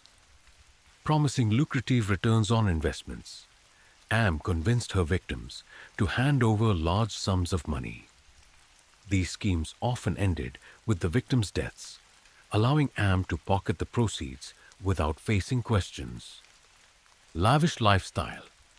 The stolen money funded Am's extravagant lifestyle, including expensive vacations, luxury goods, and high-end real estate. Her outward success masked the sinister means by which it was achieved. As the details of Am's crimes came to light, public outrage grew. News outlets reported on the case around the clock, and social media exploded with discussions about the cyanide killer. The shocking nature of her crimes, targeting friends and loved ones for financial gain, captivated and horrified the nation. Social media reaction. Hashtags like CyanideAm and Justice for Victims trended for weeks, with users sharing their disbelief and grief for the victims. Calls for accountability. The case highlighted systemic failures, including gaps in law enforcement and regulatory oversight. Advocacy groups demanded reforms to prevent similar crimes in the future. Victim memorials. Families of the victims held public memorials to honor their loved ones and keep attention on the case. These events became a symbol of resilience and the pursuit of justice. With evidence mounting, authorities intensified their efforts to locate and apprehend Aim. Surveillance teams tracked her movements, while forensic experts worked to strengthen the case against her. The public, gripped by the unfolding drama, waited anxiously for news of her capture. As the pieces of the puzzle began to fall into place, the hunt for CyanideAm became a national obsession. With mounting evidence of her guilt, authorities raced against time to locate the woman responsible for one of the deadliest killing sprees in Thailand's history. The pressure was immense, the stakes were high, and the chase culminated in a dramatic arrest that captivated the world. When authorities officially named Amsararat as the prime suspect, she vanished. What began as routine questioning quickly escalated into a full-blown manhunt, with police scouring the country for any trace of the elusive killer. Her disappearance added an extra layer of intrigue to an already sensational case. Evading capture. Am's ability to stay one step ahead of law enforcement spoke to her cunning and resourcefulness. She used false identities, changed locations frequently, and relied on a network of contacts to stay under the radar. Sightings and leads. Reports of Am's whereabouts flooded in from across the country. Some claimed to have seen her boarding buses, shopping at markets, or hiding in remote villages. Each lead was pursued relentlessly, But Am seemed to vanish as quickly as she appeared. Public fear. The idea of a suspected serial killer on the loose sent shockwaves through Thailand. Residents were urged to stay vigilant, and social media was abuzz with speculation and warnings. The breakthrough in the case came from an unlikely source, a former associate of Am, who contacted police with critical information. The informant revealed that Am had been staying in a small coastal town, using a rented apartment as a hideout. With this lead in hand, authorities closed in. Surveillance operation. Investigators monitored the apartment for days, gathering intelligence and ensuring they had the right target. Am was seen coming and going, blending into the community as if she had nothing to hide. Coordinated raid. On a humid morning, a team of officers surrounded the apartment. The operation was swift and precise, with authorities storming the building before Am had a chance to escape. She was found inside, calm and composed, as if she had been expecting them. Arrested without incident, Am was taken into custody without resistance. Her demeanor during the arrest was chilling. She showed no signs of panic or remorse, maintaining a stoic expression as officers led her away. Following Am's arrest, investigators began piecing together the full scope of her crimes. The evidence collected from her hideout and previous locations painted a damning picture of premeditation and deception. The cyanide stash. A small vial of cyanide was discovered among Am's personal belongings, along with tools and chemicals used to dilute and administer the poison. This find was a smoking gun that directly tied her to the method of murder. Victim records. Investigators found a notebook containing detailed information about her victims, names, financial transactions, and notes about their vulnerabilities. The chilling document revealed the meticulous planning behind her crimes. Financial documents, bank statements, forged contracts, and loan agreements uncovered in Am's possession highlighted her financial motives. She had systematically drained her victims' accounts, leaving a paper trail of theft and fraud. During questioning, Am remained composed, offering cryptic responses and denying any wrongdoing. Her calm demeanor unnerved investigators, who described her as cold and calculating. Despite overwhelming evidence, Am refused to admit guilt, instead framing herself as a victim of circumstance. Denial and deflection. Am claimed that the deaths were coincidences and that her connections to the victims were purely business-related. She dismissed the cyanide discovery as a misunderstanding, insisting she had no knowledge of its presence. Hints of manipulation. Investigators noted Am's ability to manipulate conversations, deflecting blame and attempting to sow doubt about the evidence. Her psychological profile suggested a high level of intelligence and an uncanny ability to control narratives. Unanswered questions. Despite hours of interrogation, Am refused to provide details about her actions, leaving investigators to rely on forensic evidence and witness testimony to build their case. The news of Am's capture was met with a mixture of relief and outrage. For weeks, her name had dominated headlines, with the public following every twist and turn of the investigation. Her arrest marked a turning point, but it also raised new questions about how she had been able to operate undetected for so long. Media frenzy.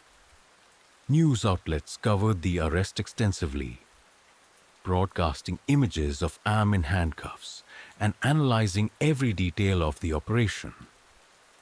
The public's fascination with the case reached a fever pitch, with millions tuning in to watch the story unfold. Outpouring of grief. Families of the victims held vigils and memorials, honoring the lives lost and demanding justice. The arrest brought a sense of closure, but the pain of their loss remained palpable. Calls for reform. Advocacy groups used the case to highlight systemic issues, including gaps in law enforcement oversight and the lack of protections for vulnerable individuals. The public outcry fueled demands for change, ensuring that Am's crimes would not be forgotten. With Am in custody, the focus shifted to preparing for one of the most high-profile trials in Thailand's history. Prosecutors faced the daunting task of presenting the extensive evidence against her, while Am's defense team prepared to challenge every aspect of the case. Building the case. Investigators worked tirelessly to strengthen their case, conducting further forensic tests, interviewing witnesses, and connecting the dots between Am's financial motives and the deaths of her victims. Public expectations. The trial became a symbol of accountability, with the nation demanding a swift and decisive verdict. For many, Am's arrest was only the first step in a long journey toward justice. The unknowns. Even with Am in custody, unanswered questions lingered. How many victims had there truly been? Were there accomplices? And what had driven Am to commit such horrific acts over so many years? The arrest of Cyanide Am marked a turning point in a case that had gripped Thailand and the world. Her calm demeanor, chilling methods, and calculated manipulation made her a figure of both fear and fascination. As the trial loomed, the nation braced itself for what promised to be an unforgettable chapter in the story of Thailand's deadliest suspected serial killer. The trial of Cyanide Am was more than a legal proceeding. It was a spectacle that captivated Thailand and laid bare the horrors of her alleged crimes. As evidence mounted and witnesses took the stand, the courtroom became a battleground for justice, filled with emotional testimonies, forensic revelations, and chilling glimpses into the mind of a suspected serial killer. From the outset, the prosecution made it clear that they intended to hold Am Sararat fully accountable for her actions. Armed with overwhelming evidence, they painted a portrait of a cold and calculating woman who had exploited trust, greed, and poison to commit her crimes. Evidence of premeditation. Prosecutors emphasized the methodical nature of Am's alleged murders. They presented her internet search history, which included terms like how to kill with cyanide and poison dosage calculations. The notebook recovered from her hideout, containing detailed entries about her victims, their financial assets, and notes on their vulnerabilities, was a key piece of evidence. Forensic findings. Toxicology reports confirmed that cyanide was present in the remains of at least 13 victims, all of whom had connections to Am. The prosecution highlighted the consistency of the poisoning method, arguing that it was a signature of her crimes. The cyanide vial found in Am's possession was presented as the murder weapon, with forensic experts testifying that its chemical composition matched the poison found in the victim's systems. Financial motives. Bank records, forged documents, and fraudulent transactions established a clear pattern of financial exploitation. Prosecutors argued that Am targeted individuals who trusted her, using their money to fund her lavish lifestyle. To humanize the case and emphasize the devastating impact of Am's alleged actions. The prosecution called family members and friends of the victims to testify. Their emotional accounts brought the courtroom to tears and reminded everyone of the real human cost of her crimes. Siripon's family. Siripon's daughter described her mother as a loving, generous woman who had trusted Am with her finances. She thought Am was her friend, she said through tears. She never imagined that trust would cost her life. The young mother. The sister of another victim, a single mother who died after a meal with Am, recounted how the family struggled to cope with her sudden death. She left behind 2 children who asked for their mom every day. She said, Am didn't just kill her, she destroyed a family. Patterns of manipulation. Testimonies revealed how Am had ingratiated herself into her victims' lives, often offering help and support before betraying them. These accounts painted a picture of a master manipulator who weaponized trust for personal gain. Am's defense team faced an uphill battle against the mountain of evidence, but they sought to create doubt by challenging the prosecution's narrative. Their strategy hinged on portraying Am as a victim of circumstance rather than a calculated killer. Denial of involvement. Am maintained her innocence, claiming she had no knowledge of the cyanide and no motive to harm her friends and acquaintances. Her defense argued that the presence of cyanide in her possession was coincidental and that the deaths were natural or unrelated. Questioning the evidence, the defense attempted to undermine the forensic findings, suggesting that the toxicology results could have been contaminated or misinterpreted. They also argued that the financial records were circumstantial and did not prove a direct link to the murders. Mental health defense. In a last-ditch effort, the defense introduced psychologists who testified that Am suffered from mental health issues, including narcissistic tendencies and a detachment from reality. They argued that these conditions made her incapable of planning and executing such crimes with precision. When Am took the stand, her testimony was as unsettling as it was revealing. Speaking in a calm and measured tone, she denied the charges against her, but offered cryptic answers that left the courtroom uneasy, calculated responses. Am deflected blame, claiming that the victims' deaths were unfortunate coincidences. I had nothing to do with it, she said repeatedly, her voice devoid of emotion. Moments of arrogance. At times, Am's demeanor bordered on smugness, as if she relished the attention. You're making me into a villain, she told the prosecution, but you have no proof. Lack of remorse. Perhaps the most chilling aspect of her testimony was her complete lack of empathy. When asked if she felt any guilt for the victims' deaths, she simply replied, I have nothing to apologize for. The most damning moments of the trial came from forensic experts who presented irrefutable evidence linking Am to the murders. Their testimony left little doubt about the deliberate nature of her actions. Toxicology. Analysis. Experts explained how cyanide poisoning affects the body, detailing the symptoms observed in the victims. They confirmed that the levels of cyanide found in the victims were consistent with deliberate poisoning, chemical composition. Forensic chemists testified that the cyanide found in Am's possession matched the substance detected in the victims, further tying her to the crimes. Digital evidence. Am's search history, recovered from her devices, was presented in court. Terms like how to hide a body and lethal doses of poison left no room for ambiguity.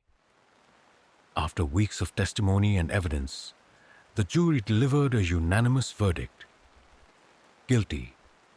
Am was convicted of multiple counts of premeditated murder, fraud, and possession of a lethal substance.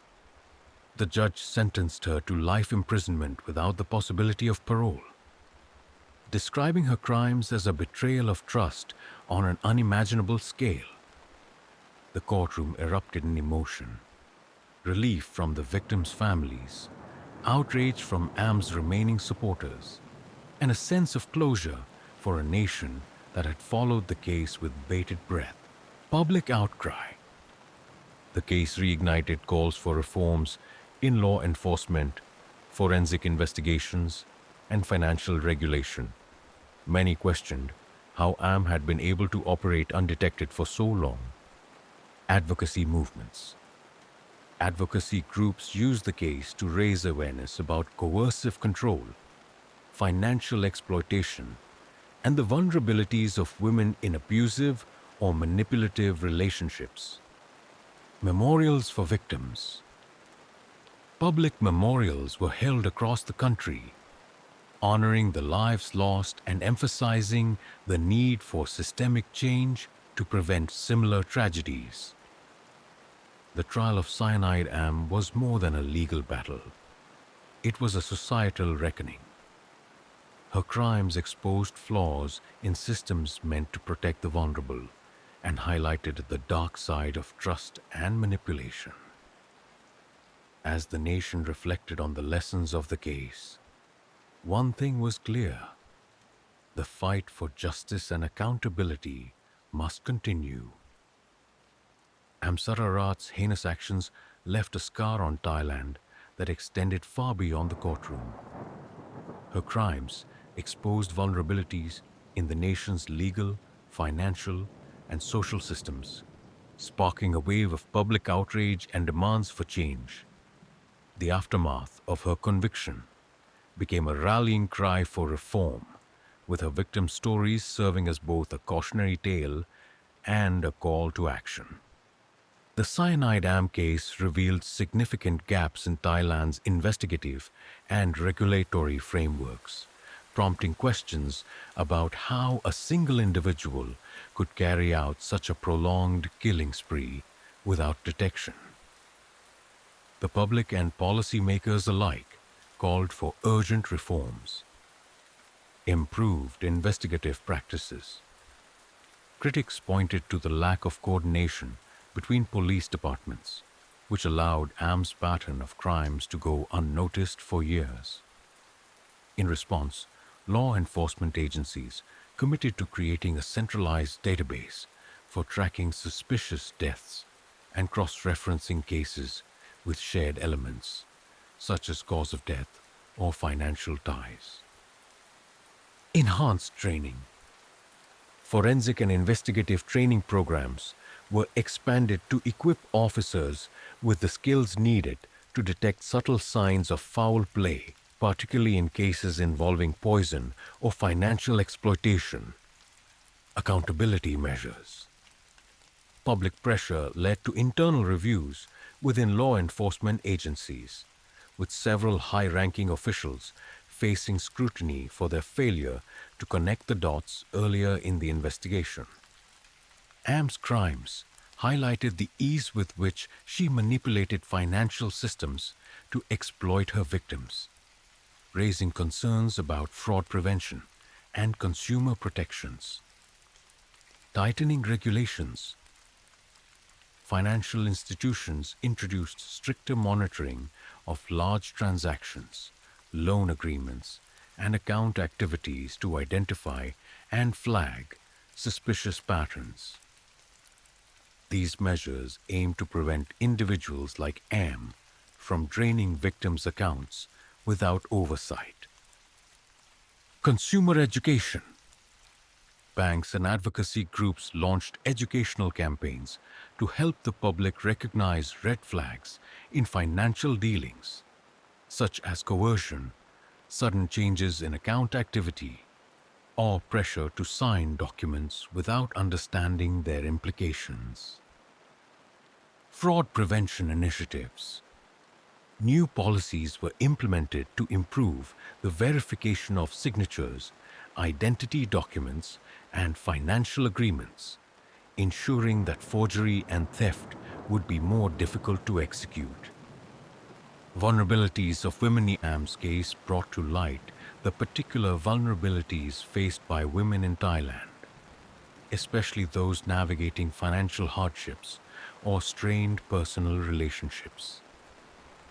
Advocacy groups seized on the case to push for greater protections and support systems. Empowering women. Community organizations launched programs focused on financial literacy, self-defense, and recognizing manipulative behaviors. These initiatives aim to empower women to assert their independence and protect themselves from exploitation. Support for victims. Resources for victims of domestic abuse, coercive control, and financial fraud were expanded. Helplines, counseling services, and legal aid became more accessible to women in vulnerable situations. Changing narratives. The media's portrayal of AM's victims shifted over time, focusing less on their perceived naivety and more on the societal structures that enabled their exploitation. This change in narrative helped to combat victim blaming and foster empathy for those affected. At the heart of the cyanide Am case was a profound betrayal of trust. Her ability to weaponize friendship and loyalty resonated deeply with the public, prompting widespread introspection about the nature of trust and the dangers of manipulation. Redefining relationships. Social commentators highlighted the importance of healthy boundaries in personal and professional relationships, emphasizing the need to recognize and address red flags before they escalate. Strengthening communities. Community groups organized workshops and events to promote open communication and mutual support, creating networks where individuals could share concerns and seek advice without fear of judgment. Raising awareness. Educational campaigns focused on identifying manipulative behaviors, such as gaslighting, coercion, and undue influence.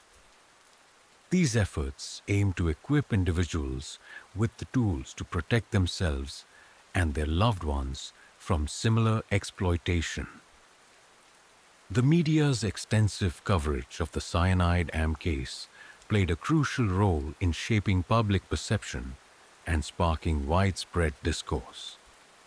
Social media amplified these conversations, turning outrage into action. Victim advocacy. Hashtags like #Justice for Victims and Stop Manipulation trended for weeks, keeping the victim stories in the public eye and pressuring authorities to act swiftly and transparently. Documentaries and podcasts. Filmmakers and journalists produced in-depth documentaries and podcasts about the case, exploring its societal implications and honoring the lives of the victims. These projects ensured that the lessons of the cyanide Am case would not be forgotten. Grassroots movements. Activists organized rallies, memorials, and fundraising events to support victims' families and advocate for systemic reforms. These movements united people across the country in a shared commitment to justice and accountability.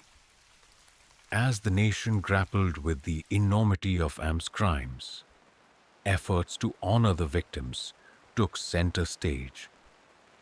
Their lives, though tragically cut short, became symbols of resilience and a reminder of the need for change. Public tributes. Memorial services and vigils were held in cities across Thailand, attended by thousands who came to pay their respects and show solidarity with the victims' families. Scholarships and charities.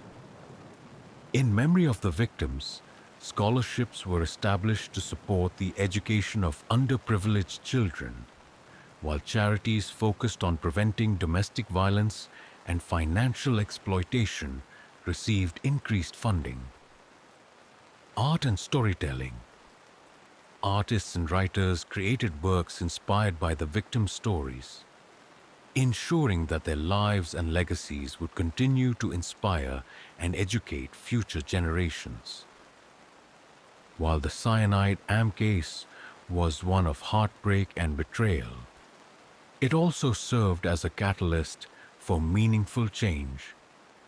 The lessons learned from her crimes have prompted a renewed commitment to justice, accountability, and the protection of vulnerable individuals. Policy reforms. Governments and organizations across Thailand implemented new policies to address the systemic issues exposed by the case, from improving investigative practices to expanding victim support services. Cultural shifts. The public's response to the case marked a shift in societal attitudes, with greater emphasis on empathy, accountability, and collective responsibility. Ongoing advocacy. Advocacy groups continue to use the cyanide am case as a platform to push for further reforms, ensuring that the lessons of her crimes are not forgotten. The cyanide am case is a haunting reminder of the darkness that can lurk behind a facade of trust and kindness. But it is also a testament to the resilience of those who fight for justice, the power of community, and the possibility of transformation in the wake of tragedy. We cannot bring back those we have lost, one advocate said at a recent memorial, but we can honor them by building a society where trust is sacred, manipulation is exposed, and justice prevails. The case of Am Sararat, dubbed Cyanide Am, is one that Thailand will not soon forget. Beyond the shocking details of her crimes, her story has become a powerful symbol of the need for societal change. Her victims' tragic deaths have spurred a movement of awareness, reform, and remembrance, leaving an indelible mark on the nation. The cyanide am case revealed glaring gaps in Thailand's legal, financial, and social systems. The nation's response has been swift, with reforms aimed at addressing the vulnerabilities her crimes exposed. Strengthened law enforcement. The case underscored the importance of coordination between police departments and forensic investigators. A centralized crime database has since been proposed, allowing authorities to identify patterns and connections between seemingly isolated incidents. Tighter regulations on hazardous substances. Cyanide's accessibility came under heavy scrutiny. New policies now regulate the sale and distribution of hazardous substances, requiring stricter documentation and monitoring to prevent misuse. Financial oversight improvements. Banks and financial institutions have implemented enhanced security measures, including advanced fraud detection systems and stricter protocols for loan approvals. These changes aim to protect individuals from financial exploitation, similar to what AM's victims endured. While justice has been served, the victims remain at the heart of this story. Efforts to honor their lives have been central to the national dialogue, ensuring they are remembered not just as victims, but as individuals with stories, dreams, and loved ones. Memorials and vigils. Across the country, public memorials have been held to honor the lives lost. These gatherings have served as spaces for collective mourning and solidarity, with families sharing stories about their loved ones and calling for continued vigilance against similar crimes.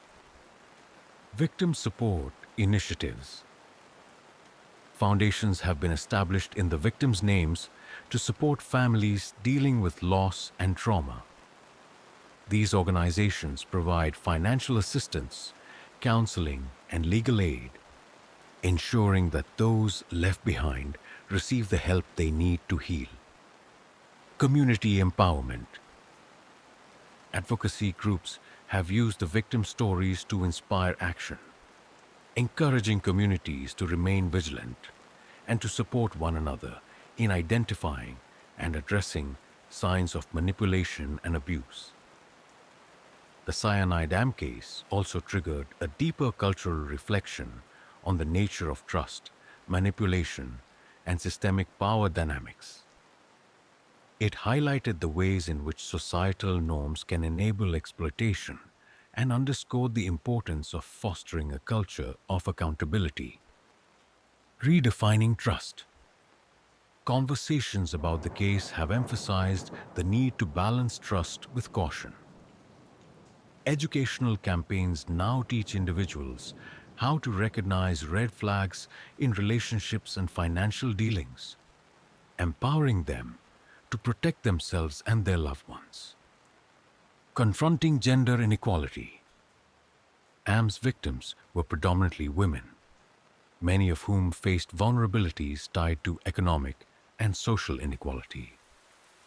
The case has sparked discussions about the unique challenges faced by women in Thailand and the need for gender-focused policies and protections, breaking the stigma around fraud and abuse. By reframing the narrative around victims of financial and emotional manipulation, the case has helped to reduce stigma and promote empathy. Victim blaming has been replaced by a focus on systemic accountability and collective support. From the moment AM's crimes were uncovered, media coverage played a pivotal role in bringing her actions to light and keeping the story in the public eye.